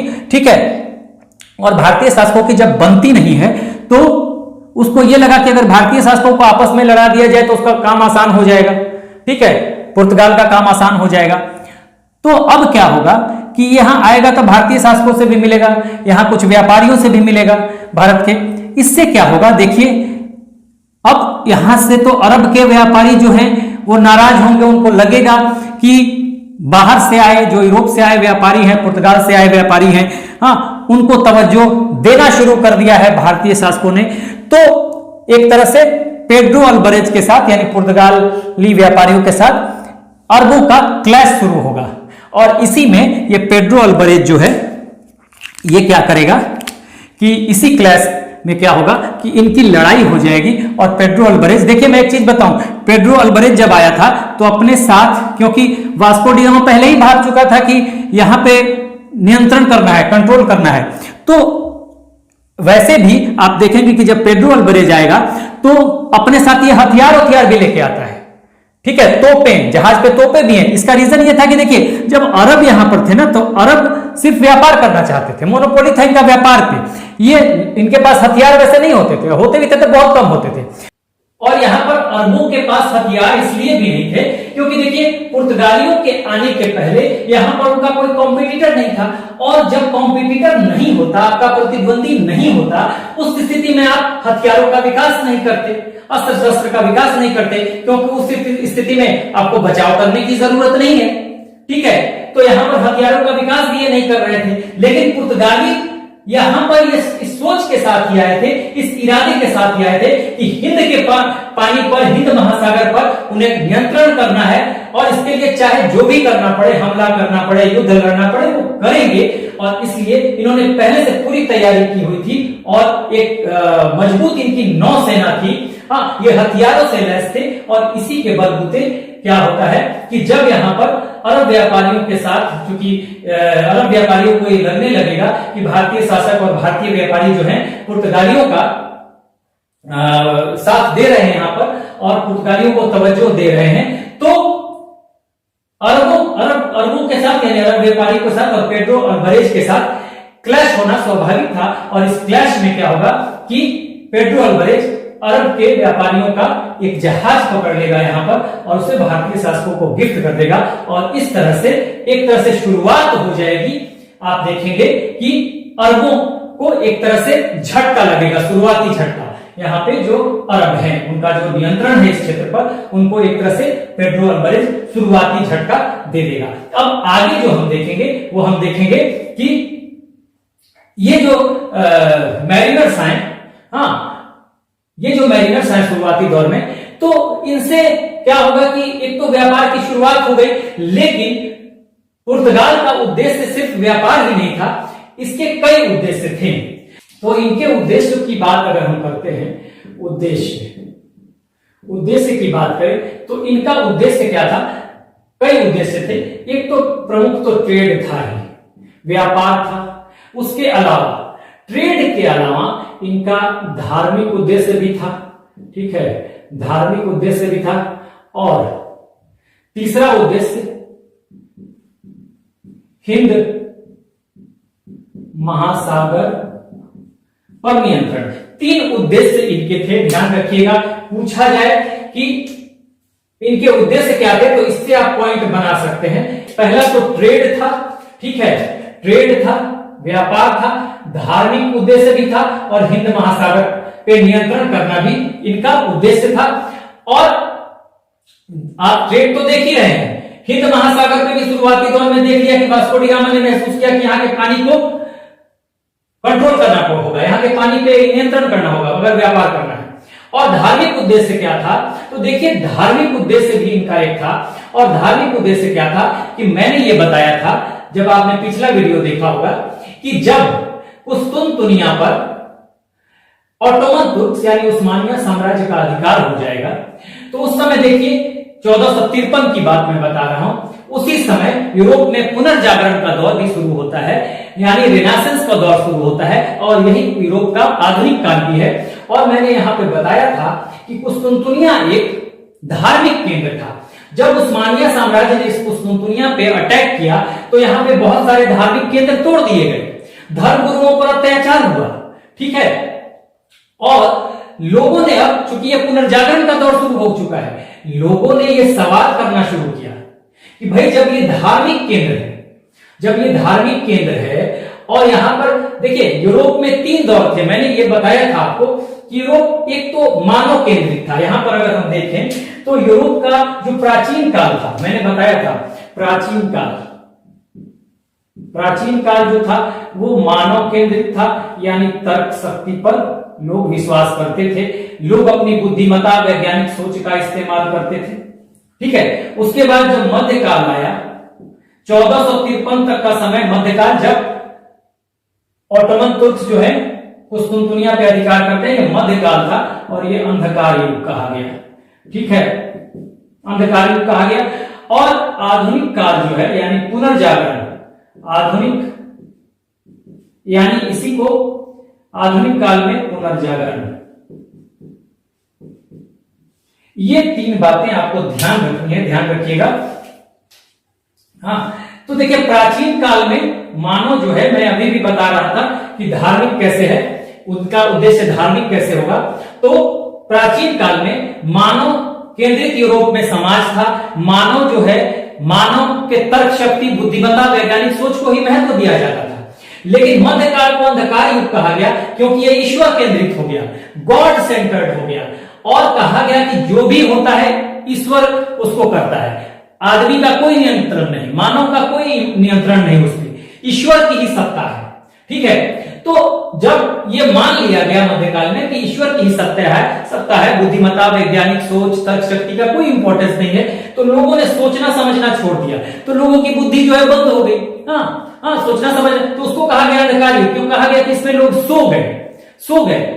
लेकिन आधुनिक काल को पुनर्जागरण कहा गया, और ये पुनर्जागरण की शुरुआत कैसे हुई? जैसे ही कुस्तुनतुनिया पर उस्मानिया साम्राज्य की विजय होगी, तो यहाँ धार्मिक केंद्र तोड़ दिए जाएंगे। धर्म गुरुओं पर अत्याचार होगा, तो लोग अब क्वेश्चन पुट अप करना शुरू करेंगे कि जब ईश्वर की सत्ता थी और ईश्वर ही सर्वश्रेष्ठ है, सर्वोपरि है, तो फिर इतने धार्मिक केंद्र कैसे तोड़ दिए गए? ईश्वर ने हमारी मदद क्यों नहीं की? क्यों धर्म गुरुओं के साथ अत्याचार हुआ? ईश्वर को तो मदद करनी चाहिए। जब गॉड सेंटर्ड है सब कुछ, जब ईश्वर की सत्ता है, तो ईश्वर में ही सब कुछ है। ईश्वर ही शक्ति है, तो क्यों ईश्वर की शक्ति ने लोगों को नहीं बचाया? अब लोग यहां से, जो यूरोप से लोग हैं, धार्मिक गुरु, ये लोग भागने लगे यहां से, कुस्तुनतुनिया से, क्योंकि अभी इस पे तुर्की का अधिकार हो गया था, ऑटोमन तुर्क्स का, तो अपनी किताबों को, ज्ञान की बातों को लेकर यूरोप भागने लगे। वहां प्रिंटिंग प्रेस का विकास हुआ। वहां लोगों ने पढ़ना शुरू किया, ज्ञान की बातें करना शुरू की, और इस घटना को पे सवाल करना शुरू किया कि क्यों ईश्वर ने मदद नहीं की इनकी, जबकि ये धार्मिक केंद्र है कुस्तुनतुनिया या कॉन्स्टेंटिनोपल। फिर भी उस्मानिया साम्राज्य ने इसको नियंत्रण में ले लिया, यानी ईश्वर को नियंत्रण में ले लिया। अब लोगों के दिमाग में ये खटका कि ईश्वर की शक्ति सर्वोपरि नहीं है, वैज्ञानिक सोच सर्वोपरि है, बुद्धिमत्ता सर्वोपरि है, तर्क शक्ति सर्वोपरि है। तो अब लोग जग गए, और इसी दौर को कहा गया पुनर्जागरण काल। और इस पुनर्जागरण से क्या हुआ कि नए नए आविष्कार होने शुरू हुए। लोग बुद्धि से, तर्क शक्ति से बात करना लोगों ने शुरू किया, तरह तरह की किताबों को पढ़ना शुरू किया, क्योंकि प्रिंटिंग प्रेस का आविष्कार हो चुका था पुनर्जागरण में। हथियारों का आविष्कार होने लगा, तरह तरह के यंत्र, जब आपको यंत्रों का आविष्कार हुआ, तो इससे समुद्री मार्गों की खोज में भी सहायता मिली। और समुद्री मार्गों की खोज के कारणों में एक कारण पुनर्जागरण भी है। देखिए, यूरोप में भारतीय सामानों की डिमांड थी, यह भी था कारण समुद्री मार्गों की खोज के। ठीक है, कुस्तुनतुनिया पर उस्मानिया साम्राज्य की विजय भी एक कारण था, और साथ साथ पुनर्जागरण भी एक कारण था। पुनर्जागरण हुआ तो नए नए यंत्रों का आविष्कार हुआ, और इससे समुद्री मार्गों को ढूंढने में आसानी हुई।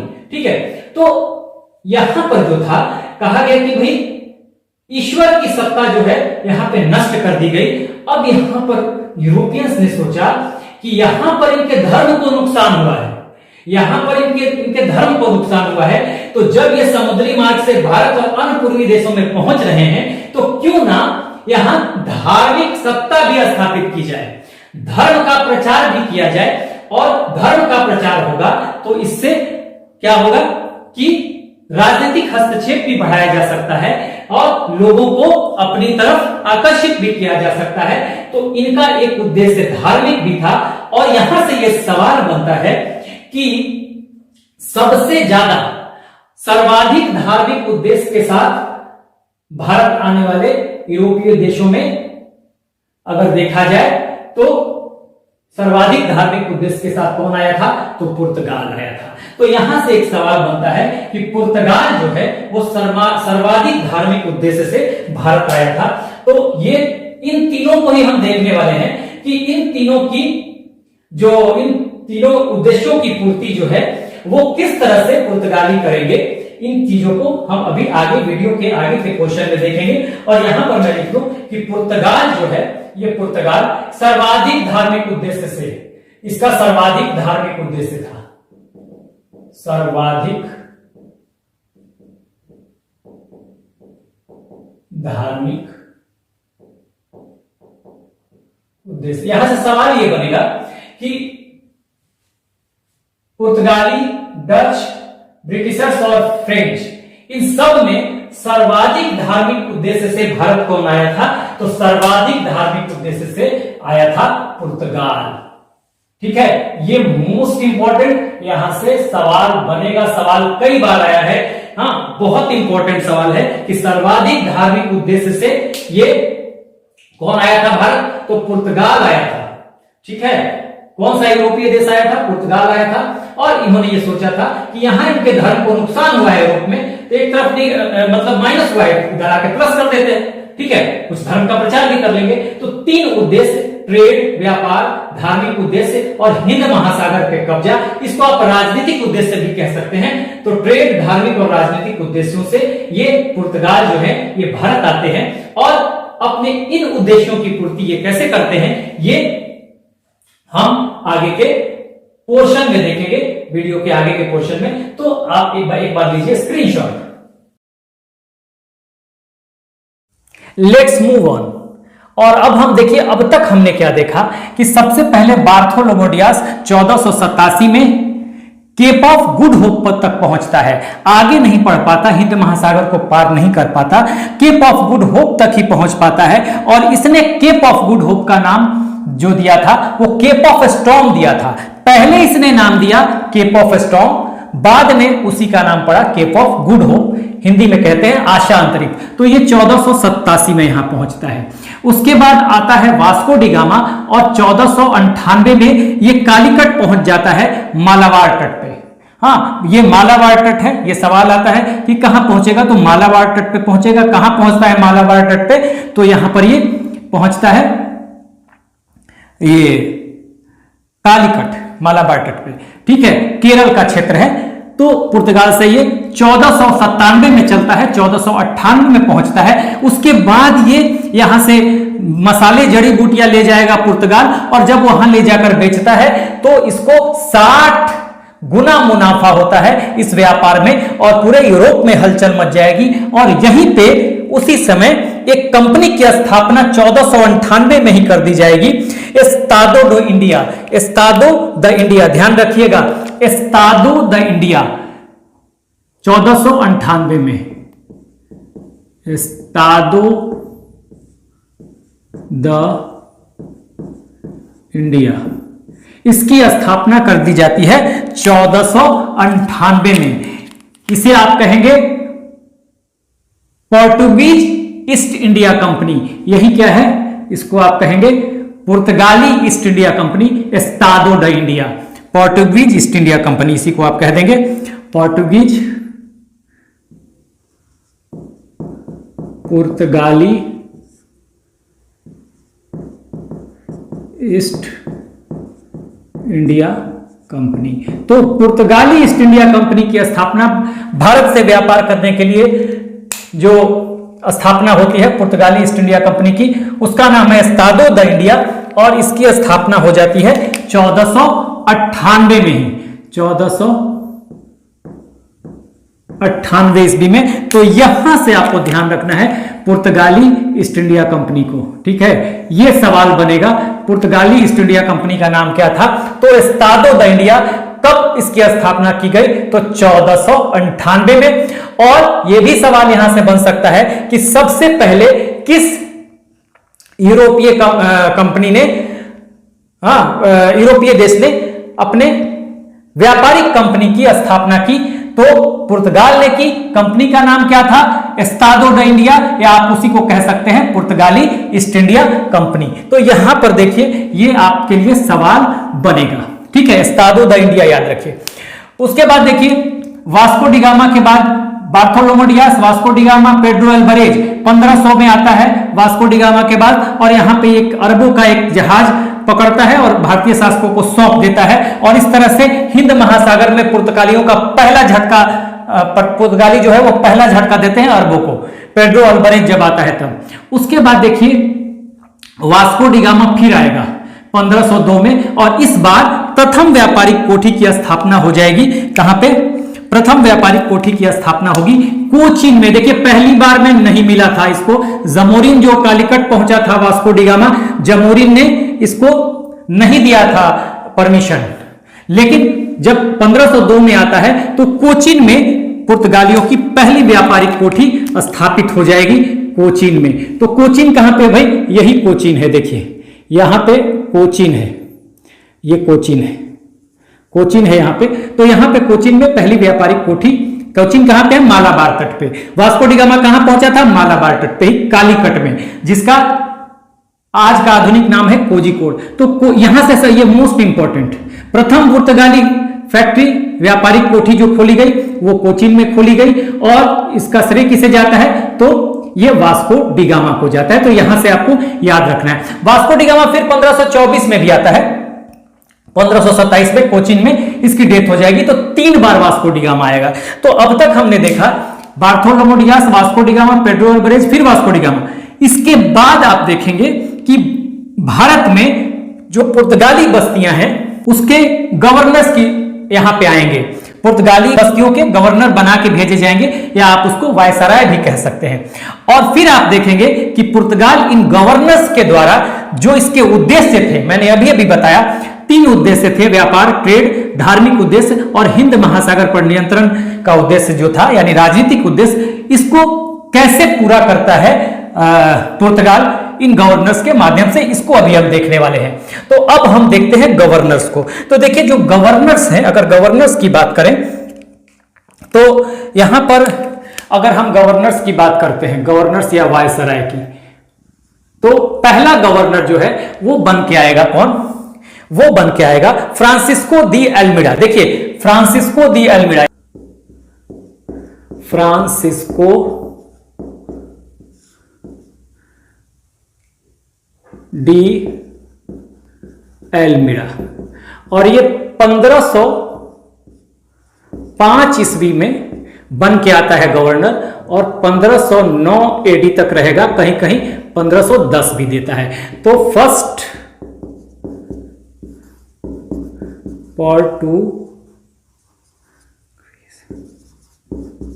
गवर्नर इन इंडिया, पहला पुर्तगाली गवर्नर है भारत में ये, ठीक है। फ्रांसिस्को डी एल्मिडा 1505 में आता है और 1509 तक ये रहता है। तो फर्स्ट पोर्टुगीज गवर्नर है भारत में। इसकी एक सबसे महत्वपूर्ण नीति जो थी वो blue water policy, blue water policy, ध्यान रखिएगा, ब्लू वाटर पॉलिसी। अब देखिए जब ये आता है पहले गवर्नर के रूप में, पहले वायसराय के रूप में, तो इसकी नीति क्या होती है। देखिए पहले ही मैंने बताया कि वास्को डी गामा जो है इसने पहले ही दौर में सोच लिया था, जब पहली बार आया था, कि भारत के साथ व्यापार कायम करना है, मेंटेन करना है, जारी रखना है, तो हिंद महासागर पे नियंत्रण करना होगा। इस चीज को आगे बढ़ाया पेड्रो अल्वारेज ने, जिसने अरबों को एक झटका दिया, अरबों का एक जहाज यहां पे पकड़ा, भारतीय शासकों को सौंप दिया। तो एक तरह से इसने हिंद महासागर में ही अरबों को झटका दिया।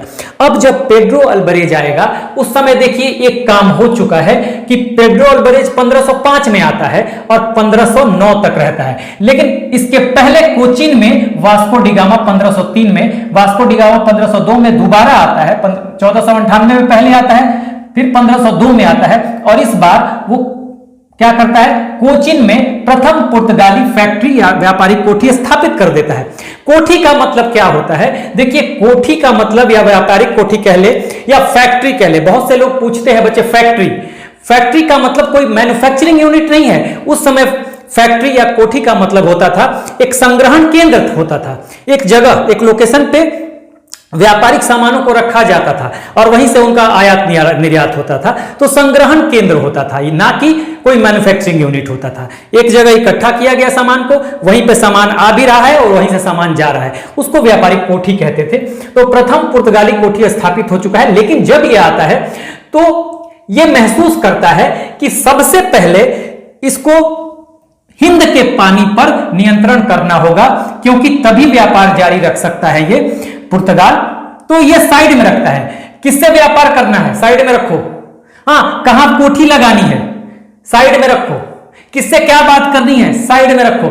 अभी कोई काम हमें नहीं करना, मुझे पहला काम क्या करना है कि इस पानी को, हाँ, जो हिंद महासागर का पानी है, इस पे नियंत्रण करना है। और इसने क्या किया, इसी के तहत इसने ब्लू वाटर पॉलिसी चलाई। इसी को कहते हैं शांत जल की नीति या नीले पानी की नीति। कहीं कहीं आपको शांत जल की नीति या नीले पानी की नीति इसको कह सकते हैं। तो ये किसके द्वारा चलाया गया, फ्रांसिस्को डी एल्मीरा के द्वारा। तो यहां पे देखिए सवाल पहला यह बनेगा कि पहला गवर्नर, फर्स्ट पोर्टुगीज गवर्नर कौन था भाई? तो फ्रांसिस्को डी एल्मीरा। ठीक है, पहला Portuguese governor Francisco de Almeida. Time period generally नहीं पूछता है, ठीक है, फ्रांसिस्को डी एल्मीरा, ठीक है, first Portuguese governor in India. इसने कौन सी नीति चलाई? तो मुख्य नीति क्या थी? तो ब्लू वाटर पॉलिसी, शांत जल की नीति। और इसका मतलब क्या था? इसका मतलब था, देखिए, समुद्र हिंद महासागर पर नियंत्रण, हिंद महासागर पर नियंत्रण। ब्लू वाटर पॉलिसी पूछ दिया जाता है तो कभी अगर पूछ दिया जाए कि ब्लू वाटर पॉलिसी किसने चलाई, तो फ्रांसिस्को डी एल्मीरा ने। फ्रांसिस्को डी एल्मीरा कौन था? प्रथम पुर्तगाली गवर्नर था भारत में, ठीक है। ये ब्लू वाटर पॉलिसी का मतलब क्या था? तो हिंद महासागर पर नियंत्रण, control over the Indian ocean, ठीक है। तो ये बात हो गई। अब देखिए यहां पर इसने क्या किया कि यहां पर इसने कोशिश की कि अरबों को साइड किया जाए और हिंद महासागर पे नियंत्रण किया जाए। अब यहां पे क्या हुआ कि जब ये फ्रांसिस्को डी एल्मीरा गवर्नर बनकर आता है और इस क्षेत्र को नियंत्रित करने की कोशिश करता है, तो अरब के व्यापारी नाराज होंगे और फिर इन अरब के व्यापारियों का व्यापार किसके साथ चल रहा था? भारत के साथ चल रहा था, ठीक है, मिस्र के साथ चल रहा था, ठीक है, उसके अलावा इराक के साथ चल रहा था, ठीक है, यहां पर इराक के साथ चल रहा था, मिस्र तुर्की के साथ चल रहा था, सॉरी, तुर्की के व्यापारियों के साथ। तो क्या होता है कि जब अरब के व्यापारी नाराज होंगे तो यहां पर फ्रांसिस्को डी एल्मीरा का क्लैश होगा, क्योंकि अरबों का व्यापार यहां पे गुजरात के शासक से इनका अच्छा रिलेशन था, ठीक है, मिस्र के शासक से अच्छा रिलेशन था, तुर्की के से इनका अच्छा रिलेशन था और यहां के व्यापारियों से भी इनका अच्छा रिलेशन था। तो इस वजह से ये अरब क्या करेंगे, यहां पे गुजरात है, देखिए गुजरात का शासक मिलेगा, गुजरात का शासक, ये गुजरात का शासक, फिर यहां पे मिस्र का शासक और फिर यहां पे तुर्की का शासक, ये तीनों मिल जाएंगे क्योंकि ये सहयोगी हैं अरबों के। और अरब यहां पे नाराज चल रहे हैं क्योंकि इनके नियंत्रण में था हिंद महासागर, और अब एक गुट बन जाएगा, कोalition बन जाएगा, ठीक है। एक तरफ पुर्तगाली हैं फ्रांसिस्को डी एल्मीरा के नेतृत्व में, और दूसरी तरफ कौन कौन है? दूसरी तरफ है, आप देखेंगे तो मिस्र है, गुजरात है, हाँ ये गुजरात है, देखिए गुजरात है, गुजरात का शासक है, ये तुर्की है और मिस्र है, देखिए अफ्रीकन द्वीप में ये मिस्र है। इन तीनों की कोएलिशन बन जाती है और इन तीनों की जो कोएलिशन है बन जाती है, और फिर एक टसल शुरू होगा और एक वार हो जाएगा यहां पर पुर्तगालियों में और इन तीनों को फिर यहां पर हिंद महासागर में हरा देगा। डिफीटेड किसको? फ्रांसिस्को दी एल्मीरा गुजरात, तुर्की और मिस्र के शासकों को हरा देगा, और इस तरह से फ्रांसिस्को दी एल्मीरा अपना प्रभुत्व कायम करेगा। और हराए कैसे? नौसेना की मदद से। यहां पे नौसेना इनकी जबरदस्त थी, नौसेना, नेवी, ठीक है, तो हरा देगा और इस तरह से एक तरह से ब्लू वाटर पॉलिसी को आगे बढ़ाएगा, हिंद पे एक तरह से इसका नियंत्रण हो जाएगा, और स्थिति यह बन जाएगी कि एक समय इनकी पुर्तगालियों की जो छवि है वो भारतीय व्यापारियों और अरब के व्यापारियों के नजर में क्या होगा? डाकुओं की बन जाएगी, ठीक है ना। ये यहां पर किसी को व्यापार नहीं करने देंगे, अपनी मनमानी करेंगे पुर्तगाली, ठीक है। जो भी यहां पे व्यापार करने आएगा, अरब के व्यापारी अगर आते हैं यहां से व्यापार करते हैं, पुर्तगालियों को छोड़कर जो भी व्यापार यहां पे करेगा उसके जहाज को पकड़ लेंगे, लूट लेंगे, डुबो देंगे। तो एक तरह से पुर्तगालियों की छवि जो थी वो समुद्री डाकुओं की हो गई थी, और एक समय ऐसा आया कि ये हिंद महासागर जो है वो पुर्तगाली सागर के नाम से जाना जाने लगा। ये हिंद महासागर जो है, एक समय हिंद महासागर को पुर्तगाली सागर के नाम से जाना जाने लगा। ये स्थिति पहुंच गई। ये जो हिंद महासागर है, ये हिंद महासागर जो है, हिंद महासागर, इसको पुर्तगाली सागर के नाम से जाना जाने लगा। तो आप देखिए क्या स्थिति बन गई। पुर्तगालियों ने हिंद महासागर को पुर्तगाली सागर में तब्दील कर दिया, यह स्थिति हो गई। तो यहां पर हमने पढ़ा पहले गवर्नर को या पहले वायसराय को, पुर्तगाल के का पहला गवर्नर फ्रांसिस्को डी एल्मीरा 1505 में आता है, 1509 तक रहता है। पूछा जाए पहला गवर्नर कौन था, तो फ्रांसिस्को डी एल्मीरा, मोस्ट इंपॉर्टेंट। ठीक है, यहां पर मैंने लिखा है first Portuguese governor in India. ठीक है, इसकी कौन सी नीति बहुत फेमस हुई, तो ब्लू वाटर पॉलिसी, या शांत जल की नीति, या नीले पानी की नीति। तो ये आपसे यहां से सवाल बन सकता है। ठीक है, हाँ, और ब्लू वाटर पॉलिसी का मतलब क्या है, तो हिंद महासागर पर नियंत्रण। ठीक है, और एक समय ऐसा आया कि हिंद महासागर पे पुर्तगालियों ने इतना ज्यादा नियंत्रण कर लिया कि यह हिंद महासागर पुर्तगाली सागर के नाम से जाना जाने लगा। और मैं आपको आगे बताऊं कि आगे पुर्तगालियों का इतना वर्चस्व बढ़ जाएगा कि ये एक कार्ट्रेज सिस्टम चलाएंगे। ठीक है, एक कार्ट्रेज सिस्टम चलाएंगे। कार्ट्रेज प्रणाली इन्होंने चलाई थी, ध्यान रखिएगा। कार्ट्रेज प्रणाली मैं यहां पर लिख देता हूं, कार्ट्रेज प्रणाली। कार्ट्रेज प्रणाली, कार्ट्रेज प्रणाली क्या था समझ जाइएगा। ये कार्ट्रेज प्रणाली क्या था, कार्ट्रेज प्रणाली, कार्ट्रेज प्रणाली में जो भी यहां पर देखिए नियंत्रण किसका था, पुर्तगालियों का। आगे जाके और नियंत्रण बढ़ जाएगा। तो इस कार्ट्रेज प्रणाली में क्या था कि ये कर लेते थे, एक तरह का टैक्स लेते थे दूसरे जो व्यापार करते थे लोग। यहां पर चूंकि नियंत्रण इनका है, कहेंगे कि भाई आपको अगर व्यापार करना है हिंद महासागर में तो मुझे कुछ टैक्स दीजिए, हमें कुछ पैसा दीजिए। हाँ, एक परमिट होती थी, आपको परमिट कुछ भुगतान करना पड़ेगा और उस भुगतान के बदले आपको परमिट मिलेगा। परमिट किस चीज का, कि आप हिंद महासागर में व्यापार कर सकते हैं। और जब परमिट ले लेंगे तो ये पुर्तगाली जो हैं ये आपको हिंद महासागर में सुरक्षा प्रदान करेंगे। इनका जहाज भी पीछे पीछे चलेगा। ठीक है, आपके जहाज के पीछे पीछे चलेगा। तो एक तरह से जो भी व्यापार करेगा उनको परमिट लेनी पड़ेगी। और कहा जाता है कि मुगल बादशाह जो अकबर है, ठीक है, उसको भी परमिट लेनी पड़ी थी। ठीक है ना, मुगल बादशाह अकबर को भी परमिट लेनी पड़ी थी। तो यह ध्यान रखना है कि कार्ट्रेज प्रणाली जो है एक परमिट होती थी। कार्ट्रेज प्रणाली में एक पुर्तगाली एक परमिट देते थे दूसरे व्यापारियों को, अन्य व्यापारियों को, जो दूसरे क्षेत्र के अरब अरब के व्यापारी, चाहे दूसरे क्षेत्र से जो भी व्यापारी आएंगे पुर्तगालियों को छोड़कर, और उस परमिट में के अनुसार पुर्तगाली हिंद महासागर में उनके व्यापार को सुरक्षा देंगे। तो एक तरह से नियंत्रण ही हो गया, दूसरे को सुरक्षा प्रदान कर रहे हैं। बाहर से आए और यहां पर नियंत्रण कर लिया और दूसरे को सुरक्षा प्रदान कर रहे हैं यहां पर। और यहां तक कि अकबर को भी परमिट लेना पड़ता था। ठीक है, अकबर को भी परमिट लेना पड़ता था। तो यह बात यहां तक हो गई, हमने देख लिया फ्रांसिस्को दी एल्मीरा को। अब जो है हम अगले गवर्नर की बात करेंगे और अगला गवर्नर जो होगा, यानी कि नेक्स्ट सेकंड गवर्नर जो होगा वो होगा अल्फांसो दी अल्बुकर्क। चलिए, नेक्स्ट जो गवर्नर होगा वो अल्फांसो द अल्बुकर्क।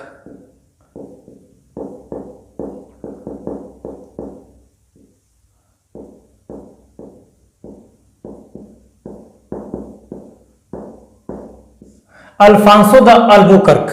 ठीक है, अब ये अल्फांसो द अल्बुकर्क जो है ये है second Portuguese governor in India, यानी दूसरा वायसराय।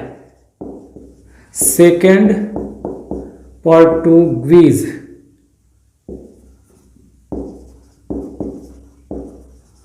Governor in India. अब इसके बारे में दो तीन खास बातें हैं। देखिए, अगर इसकी बात करें तो ये वास्तविक संस्थापक पुर्तगाली सत्ता का, भारत में पुर्तगाली सत्ता का वास्तविक संस्थापक। तो हम कह सकते हैं कि पुर्तगाली सत्ता का वास्तविक संस्थापक।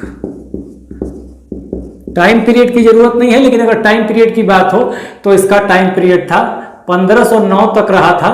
कौन?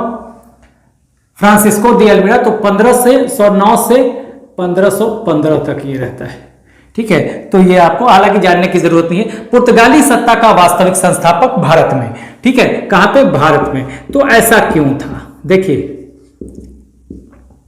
इसने अपना मुख्यालय जो बनाया वो बनाया कोचीन में, क्योंकि कोचीन जो है वो पहले वास्को डी गामा जो है कोचीन में फैक्ट्री बना चुका था 1503 में। और जब फ्रांसिस्को दी अल्मीड़ा यहां पर ब्लू वाटर पॉलिसी चला रहा था, उस समय पुर्तगालियों की फैक्ट्री जो थी यहां पर कोचीन में थी।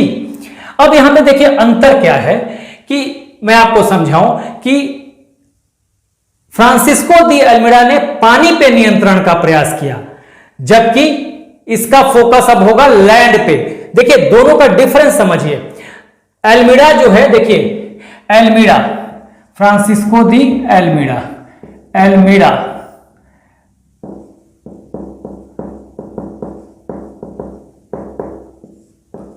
दी अल्मीड़ा और अल्बुकर्क, या मैं सीधा अल्मीड़ा और अल्बुकर्क लिख देता हूं। देखिए अल्मीड़ा और अल्बुकर्क में, दोनों में डिफरेंस क्या है कि इसने ब्लू वाटर पॉलिसी चलाई हिंद के पानी पर नियंत्रण करने के लिए, तो इसका वाटर पे ज्यादा फोकस रहेगा, जबकि इसका रहेगा लैंड पे। ठीक है, लैंड पे रहेगा। पुर्तगाली सत्ता का वास्तविक संस्थापक इसको कहा जाता है। मुख्यालय तो ये कोचीन में ही बनाता है। ठीक है, यहां पर कोचीन में ही बनाएगा, सॉरी यहां पे कोचीन में ही बनाएगा मुख्यालय।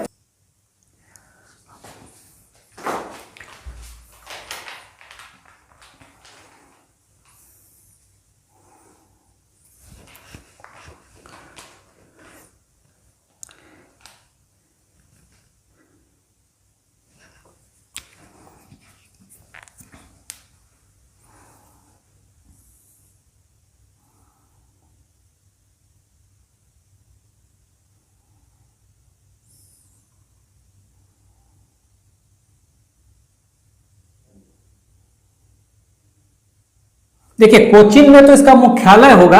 इसके अलावा देखिए इसकी जो बड़ी बात होगी, ये गोवा जीतेगा, गोवा जीत लेगा 1510 में। ठीक है, और किससे? बीजापुर का शासक है, बीजापुर का शासक है यूसुफ आदिल शाह, इससे छीन लेगा ये गोवा। बीजापुर शासक यहां पे लिख लीजिए, शासक यूसुफ आदिल शाह से ये गोवा छीन लेगा 1510 में। उसके बाद 1511 में मलक्का 1511 में जीत लेगा। फिर आप ये समझिए कि ये हरमूज 1515 में। अब देखिए गोवा, यहां पे गोवा पड़ेगा, यहां पे गोवा होगा, ये देखेंगे तो यहां पे गोवा होगा। ठीक है, तो गोवा या बीजापुर के सुल्तान यूसुफ आदिल शाह से जीत लेगा। साउथ में बीजापुर पड़ता था। मलक्का जो कि देखिए यहां इंडोनेशियन आइलैंड है, इधर ही मलक्का है, और व्यापारिक दृष्टि से ये बहुत महत्वपूर्ण है, क्योंकि देखिए जब आप इधर से उस समय व्यापार किया जाता था इस तरफ से, तो इधर के जो व्यापारी आपको चाइना से, फिलीपाइंस से, जापान से अगर व्यापार करते हैं तो मलक्का से ही वो पार करें, मलक्का होके ही वो जाएंगे, मलक्का की जल संधि से। इंडोनेशियन आइलैंड में पड़ता है, ठीक है, इंडोनेशिया में। तो मलक्का 1511 में जीत लेता है, और हरमूज जो कि फारस की खाड़ी में यहां पे हरमूज है, इस पे 1515 में अल्फांसो द अल्बुकर्क जो है ये कब्जा कर लेता है। यानी कि देखिए कि इसके नाम इसने क्या किया, जमीन पे, मैंने कहा ना ये वाटर पे, ब्लू वाटर पॉलिसी अल्मीड़ा, जबकि अल्बुकर्क लैंड पे। ये पहले तो कोचीन को मुख्यालय बना लेता है, फिर गोवा भी जीत लेता है, मलक्का इंडोनेशिया में जीत लेता है, हरमुज जो कि फारस की खाड़ी में है, इस पे अधिकार कर लेता है, यानी ये लैंड पे अधिकार करता है। और इसीलिए इसको, क्योंकि इसने अल्मीड़ा ने यहां पे व्यापारिक कोठी बनाने की नहीं बनाया, पहले इसने पानी को नियंत्रित करना उचित समझा, हिंद महासागर पर नियंत्रण उचित समझा, ना ही इसने किसी व्यापार की बात की, सीधा उसने पानी पे फोकस किया और सोचा कि बाकी का काम जो है लैंड को कैप्चर करने का काम वो आगे के लोग कर लेंगे, उसको पूरा कर रहा है अल्फांसो द अल्बुकर्क। अब इसके अलावा जो सबसे महत्वपूर्ण था, इसकी विवाह नीति। विवाह नीति, और विवाह नीति क्या थी कि ये पुर्तगाली जो पुरुष हैं उनको प्रमोट करता था कि ये भारतीय स्त्री से विवाह करें। देखिए, विवाह नीति, पुर्तगाली पुरुष और भारतीय स्त्रियों का विवाह हो, इस नीति का ये लेके आया था विवाह नीति, और उसके लिए बहुत फेमस है अल्फांसो द अल्बुकर्क। देखिए, अब यहां से देखिए धार्मिक उद्देश्यों की पूर्ति कैसे हो रही है। पहली बात कि इसने तो, इसको क्यों कहते हैं पुर्तगाली सत्ता का वास्तविक संस्थापक, क्योंकि ये आकर पहले तो जमीन पे कंट्रोल करना शुरू करता है, जहां अल्मीड़ा ने वाटर पे कंट्रोल किया, ये जमीन पे कंट्रोल करना शुरू करता है, और जमीन पर कंट्रोल करने के अलावा एक विवाह नीति चलाएगा और पुर्तगाली पुरुषों को प्रमोट करेगा कि आप भारतीय स्त्रियों से, भारतीय लड़कियों से शादी कीजिए। अब इस नीति से फायदा क्या होगा कि एक तो देखिए, जब पुर्तगाली पुरुष भारतीय स्त्रियों से विवाह करेंगे तो उनके भारत में वैवाहिक रिश्ते कायम हो जाएंगे, और जब वैवाहिक रिश्ते कायम हो जाते हैं तो उस स्थिति में जहां आप रिश्ता करेंगे, हाँ, तो वो भारतीय क्या करेंगे, जिनके यहां आप रिश्ता कर रहे हैं वो आपका विरोध करना छोड़ देंगे, तो आपका काम आसान हो जाएगा। तो एक तो ये बात हो गई, दूसरे, एक तो विरोध को कम कर देंगे आप या खत्म कर देंगे। दूसरी बात ये होगी कि जब आप भारतीय स्त्रियों से शादी करते हैं और उनसे जो आगे संतानें होती हैं, तो फिर क्या होगा, वो ईसाई जो लड़कियां हैं वो तो ईसाई हो गई, ठीक है, और इस तरह से जो संतान होगी आगे वो भी ईसाई होगी, तो आपका जो है ईसाइयों की जनसंख्या भी बढ़ेगी भारत में और उस धर्म का प्रचार भी होगा। तो इस तरह से ये अपने धार्मिक उद्देश्यों की भी पूर्ति कर रहे हैं, तो जनसंख्या बढ़ा रहे हैं, हाँ, अपनी जनसंख्या बढ़ा रहा है विवाह नीति से पुर्तगालियों की, हाँ, विरोध कम कर रहा है और ईसाई धर्म का एक्सपेंशन भी हो रहा है। तो ये नीति जो है ये बहुत ही पॉपुलर नीति है इसकी, अल्फांसो द अल्बुकर्क का, जो दूसरा पुर्तगाली गवर्नर है। तो यहां से ये सवाल बनेगा कि भाई विवाह नीति कौन लेकर आया था, तो फ्रांसिस्को दी अल्बुकर्क। यहां से सवाल क्या बनेगा कि दूसरा पुर्तगाली गवर्नर कौन है भारत में, तो भाई अल्फांसो द अल्बुकर्क। इसका टाइम पीरियड 1509 से 1515, जरूरी नहीं है टाइम पीरियड। हाँ, अब ये क्या, इसके ये भी इंपॉर्टेंट क्या सवाल क्या आता है, भारत में पुर्तगालियों की वास्तविक सत्ता, पुर्तगालियों की सत्ता का वास्तविक संस्थापक किसे कहा जाता है, या पुर्तगाली सत्ता का वास्तविक संस्थापक किसे कहा जाता है, तो अल्फांसो द अल्बुकर्क। देखिए ये मोस्ट इंपॉर्टेंट, यहां से सवाल बनेगा, ठीक है।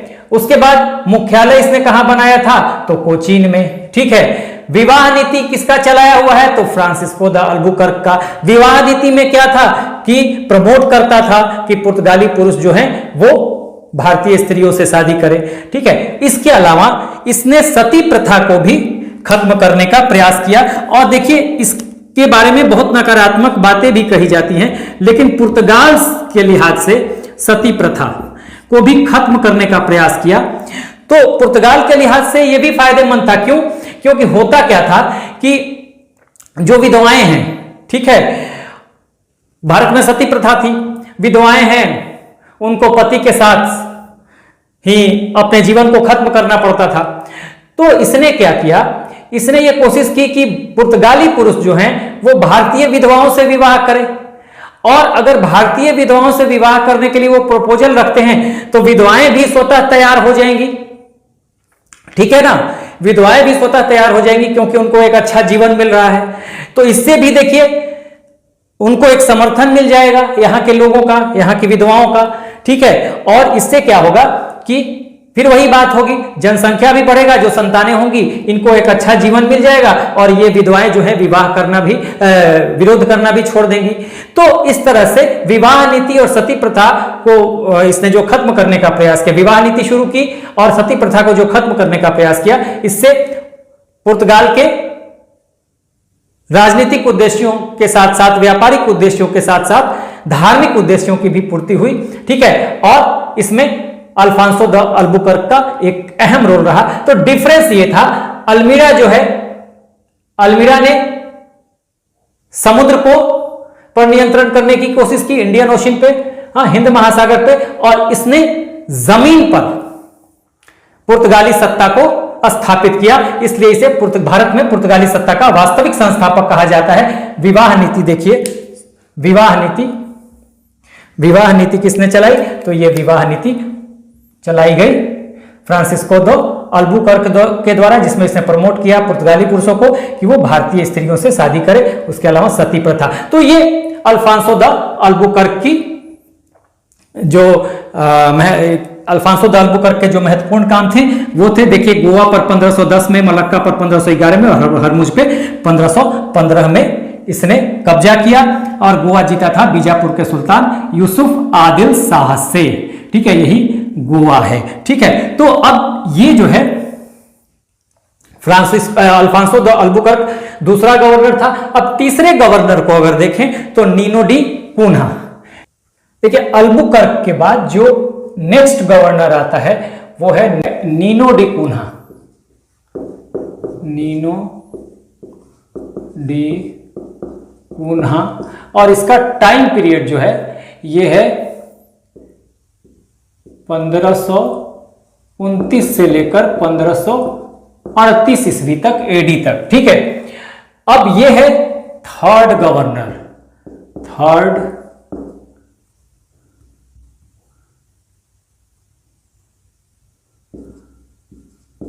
पोर्टुगीज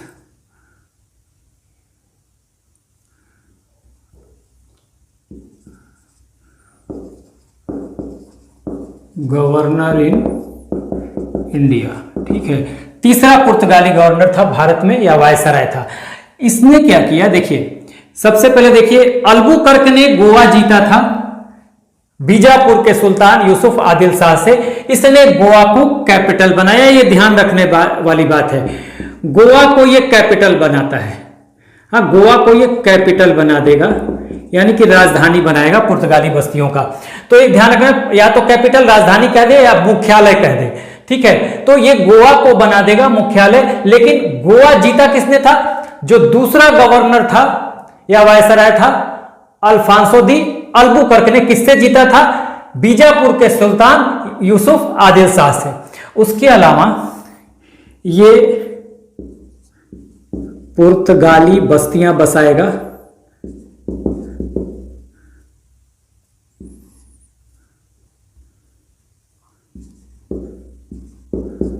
बस्तियां कहां कहां? ये हुगली, बंगाल में, ये बंगाल में हुगली पर, और ये बंगाल में, और सेंट थोमे,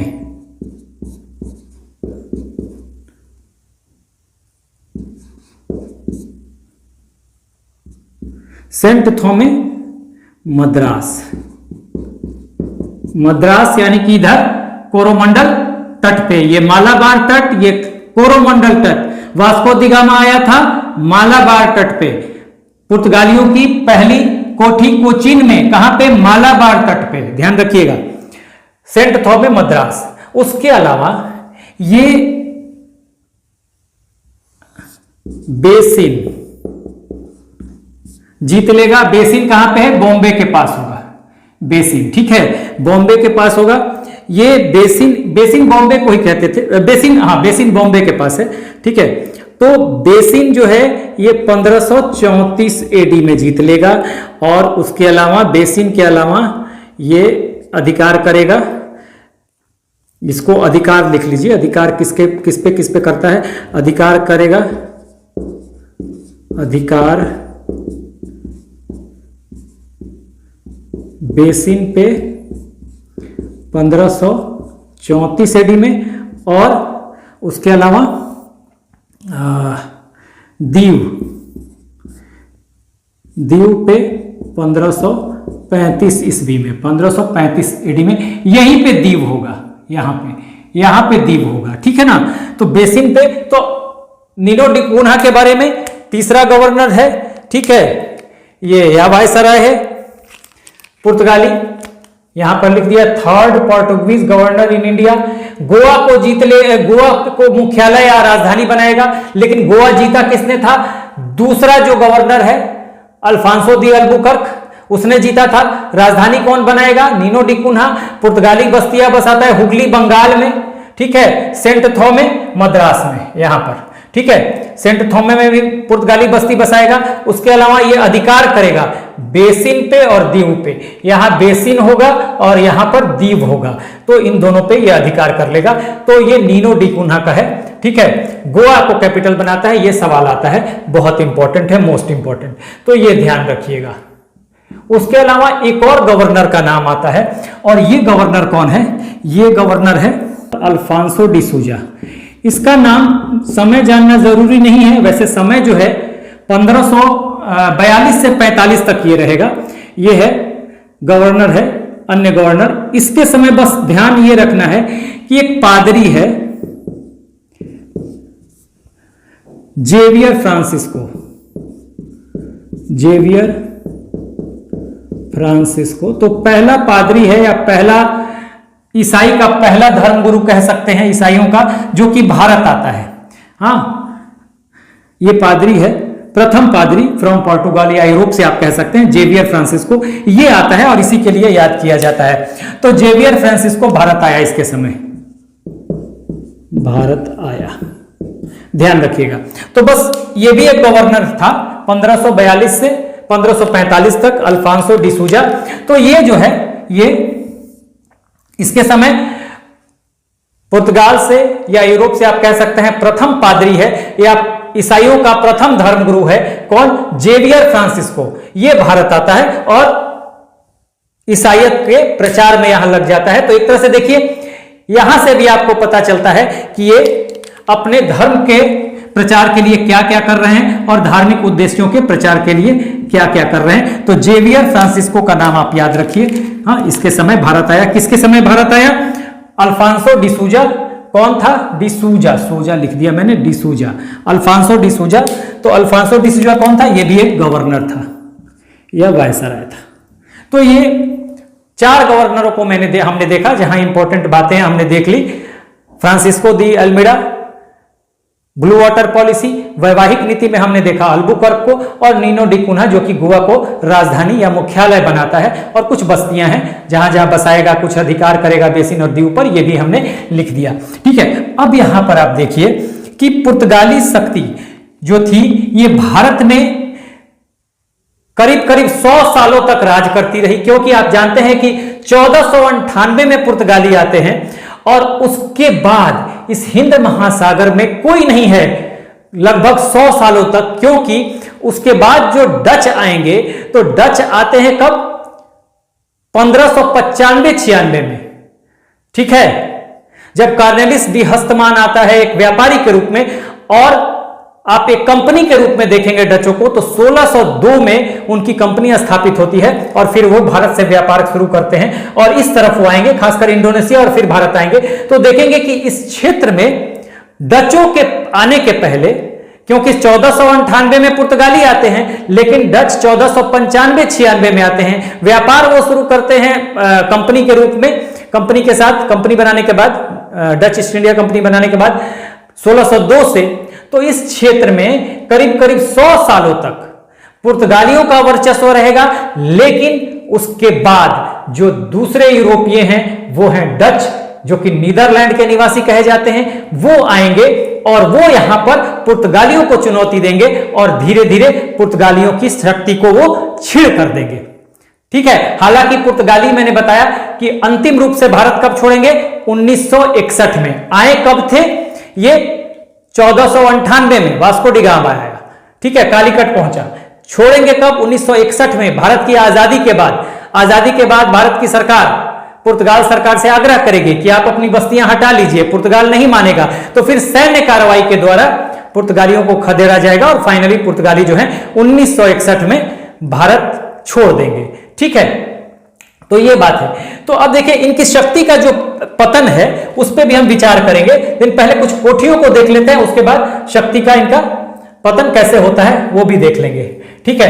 तो कोठी जो इनकी थी, इनकी कोठी अगर देखें तो व्यापारिक कोठी इन्होंने जहां जहां बनाई, तो देखिए कोठियों की बात पहले कोचीन में बनाई, कोचीन यहां पर, ठीक है। उसके बाद देखिए इनका जो अधिकार था हुगली, यहां पे हुगली, हुगली, फिर सेंट थोमे मद्रास, सेंट थोमे मद्रास, बेसिन अभी अभी मैंने बताया, बेसिन पे अधिकार कौन कर रहा है? Nino da Cunha. और दीव, दीव पे यहां पे बेसिन, यहां पे दीव। गोवा पे भी इनका अधिकार है ही, ठीक है। गोवा को छीन लिया गया था यूसुफ आदिल शाह से। सालसेट, सालसेट का मतलब मुंबई। इसके अलावा देखिए कन्नौर, यहां पे कन्नौर, कन्नौर, हरमूज जो कि फारस की खाड़ी में है, ठीक है, और मलक्का जो कि इंडोनेशिया में है। तो इन सब जगहों पे इन्होंने कोठी बनाई, अधिकार किया। तो ये सब चीजें आपको ध्यान रखनी चाहिए। कोचीन, हुगली, कोचीन कहां पे है भाई? तो यहां पे है। कन्नौर कहां पे है? यहीं पे है कन्नौर, यहां पे देखेंगे कन्नौर होगा आपको, यह मालाबार कोस्ट पे होगा। हुगली बंगाल में, हरमुज फारस की खाड़ी में, सेंट थोमे यहां मद्रास में, मलक्का इंडोनेशिया में, बेसिन बॉम्बे के पास यहां पर, दीव यहां पे दीव हो जाएगा, गोवा, गोवा हो जाएगा यहां पर, सालसेट मुंबई के पास। बेसिकली ये सालसेट जो है ये एक आइलैंड है मुंबई में, सालसेट, ठीक है। तो ये हमने देख लिया कि कोठियां कौन कौन सी बनाई और कहां कहां बनाई पुर्तगालियों ने। अब हम कुछ और चीजों को देख लेते हैं, जैसे कि पुर्तगालियों के पतन के क्या कारण थे। अगर हम यहीं पे पतन को देख लें, पतन, हाँ, पुर्तगालियों के पतन की अगर हम बात करें तो पुर्तगाल जो है वो एक छोटा देश था, छोटा देश है, छोटा देश था, स्मॉल कंट्री। और यहां पर देखिए छोटा देश है और ये यहां से इतनी दूर बड़ी बड़ी कॉलोनियां बनाना इसने बनाई थी भारत में, तो इनके खर्च का वहन करना आसान नहीं था। तो ये भी एक कारण था इसके पतन का, पुर्तगाल का। अगर हम दूसरे कारण को देखें तो दूसरे कारण में आप कह सकते हैं इनकी स्थिति जो थी, हम देखें तो पुर्तगालियों की एक छवि बन गई थी समुद्री डाकू के रूप में। तो इनके लिए ये नेगेटिव काम कर रहा था समुद्री डाकू के रूप में। तो अगर आपकी छवि एक लुटेरे की तरह बन जाती है तो आपके लिए वो आपके लिए सस्टेन करना कहीं भी मुश्किल हो जाता है, ठीक है। तो इनकी छवि एक समुद्री डाकू की बन गई थी। इसके अलावा देखिए इनकी कठोर धार्मिक नीति थी, इनकी जो थी कठोर धार्मिक नीति, कठोर धार्मिक नीति। और इनकी धार्मिक नीति ऐसी थी कि यहां पर हिंदू और मुसलमान, आप जानते हैं कि ये इन्होंने बहुत ज्यादा असहिष्णुता दिखाया यहां पर, ठीक है। तो इनकी जो कठोर धार्मिक नीति रही, इससे हिंदू और मुसलमान, क्योंकि इन्होंने ईसाई धर्म के प्रचार प्रसार के लिए हर संभव कोशिश की, उसके लिए ये क्रूरता से भी पेश आए भारतीय जनता से, यहाँ के हिंदुओं से, यहाँ के मुसलमानों से। तो हिंदू और मुसलमान दोनों जो है इनसे दूर होते चले गए, ठीक है। इसके अलावा आप देखेंगे तो डच, और ये तीसरा कारण था। और तीसरे कारण के बाद चौथा कारण अगर हम देखें तो डचों और अंग्रेजों का आगमन, और अंग्रेजों का आगमन, हाँ, डचों और अंग्रेजों का आगमन जो था इनके पतन का कारण बना। क्योंकि जब डच आएंगे तो आप देखेंगे कि डच जो कि यहां नीदरलैंड के निवासी थे, तो ये करीब करीब इनका मैंने अभी भी बताया कि 1498 में वास्को डी गामा यहां कालीकट पहुंचता है, और 1498 के बाद लगभग 100 सालों तक इन पुर्तगालियों का पूरा एक छत्र राज होता है हिंद महासागर पे और भारत के साथ व्यापार में, ठीक है, क्योंकि उस समय तक कोई भी दूसरा यूरोपीय देश भारत नहीं पहुंचा था। लेकिन 1595-96 में, 1498 में पुर्तगाली आए और 1595-96 में यहां पर आ जाते हैं डच, ठीक है, डच आएंगे तो करीब 100 सालों के बाद डच भी इस क्षेत्र में अपना हस्तक्षेप शुरू करेंगे और डच एक तरह से पुर्तगालियों की जितनी भी कोठियां हैं इसको धीरे धीरे छीन लेंगे और पुर्तगालियों की शक्ति को यहां पर छीण कर देंगे, ठीक है, लगभग खत्म कर देंगे पुर्तगालियों को। और उसके बाद अंग्रेज भी आएंगे और डचों और अंग्रेजों का आना पुर्तगालियों के लिए घातक सिद्ध होगा और इनके डाउनफॉल का कारण बनेगा। तो ये इनके डाउनफॉल का छोटा सा हमने एक डाउनफॉल के क्या क्या रीजन थे ये हमने देख लिया। और उसके बाद अगर हम फाइनली देखें तो इनकी देन क्या थी, पुर्तगालियों की देन की अगर बात करें, पुर्तगालियों की देन, ठीक है, पुर्तगालियों ने क्या दिया, तो पुर्तगालियों की देन की अगर बात करें तो इन्होंने सबसे पहले प्रिंटिंग प्रेस दिया, प्रिंटिंग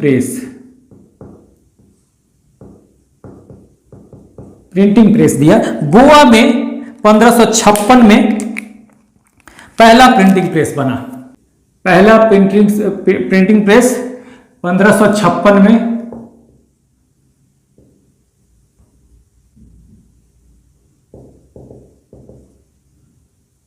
पहला प्रिंटिंग प्रेस गोवा में बन गया था, ठीक है ना, प्रथम प्रिंटिंग प्रेस भारत का बन गया था गोवा में। उसके अलावा इन्होंने गोथिक शैली की शुरुआत की भारत में, ठीक है, गोथिक शैली भवन निर्माण में इस्तेमाल होता है, आर्किटेक्चर अगर आप कहें तो भवन निर्माण।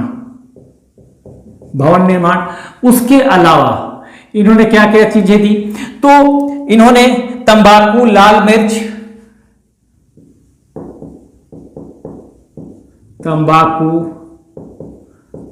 मिर्च, पपीता, गन्ना, आलू, हाँ, इन्हीं की वजह से इन सब चीजों की खेती भारत में शुरू हुई। तो एक तरह से हम देखें कि अगर हम पतन की देखें, ये कोठियां हैं, कोठी की बात हमने कर ली, तो कोठी ये हमने दिखा दिया कि ये कोठियां थी।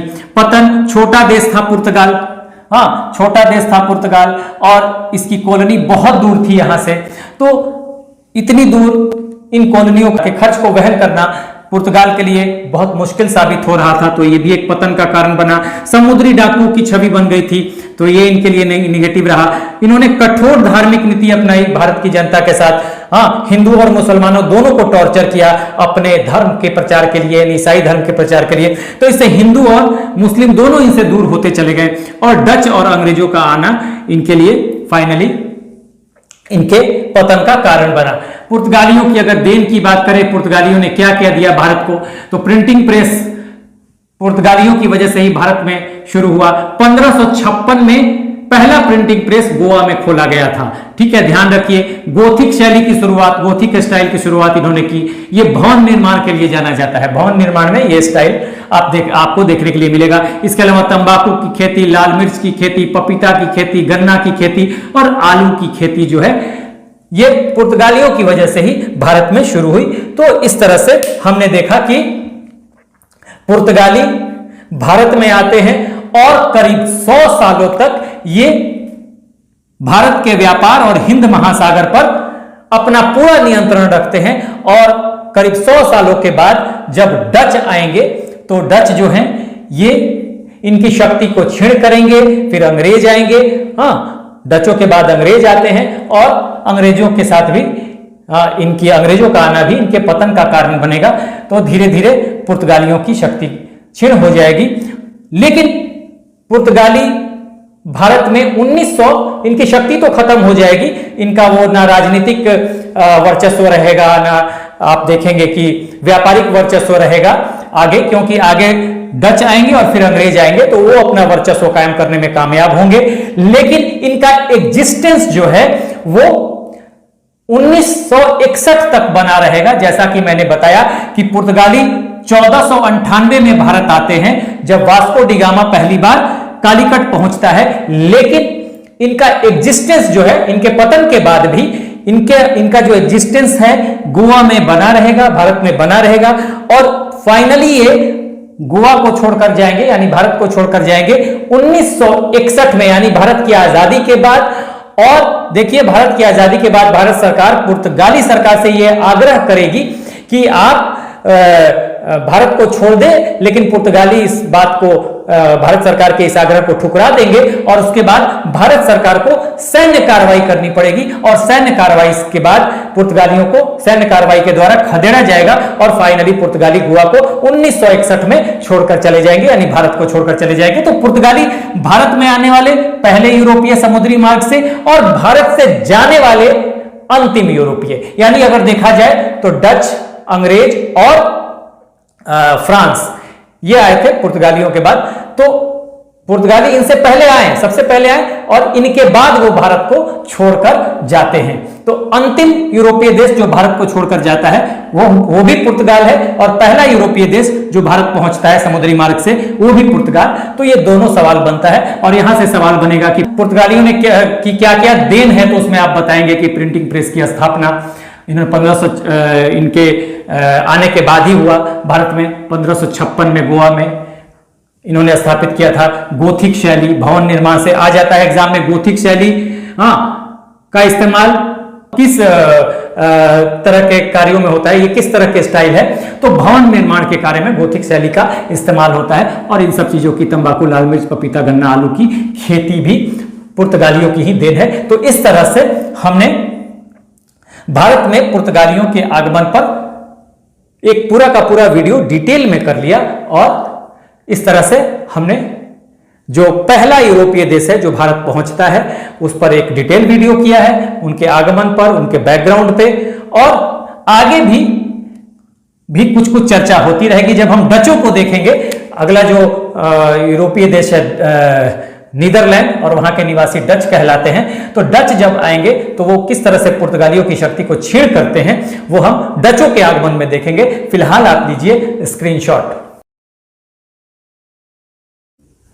So this is the end of the video. Do like, share and subscribe. Take care. Keep smiling. Jai Hind.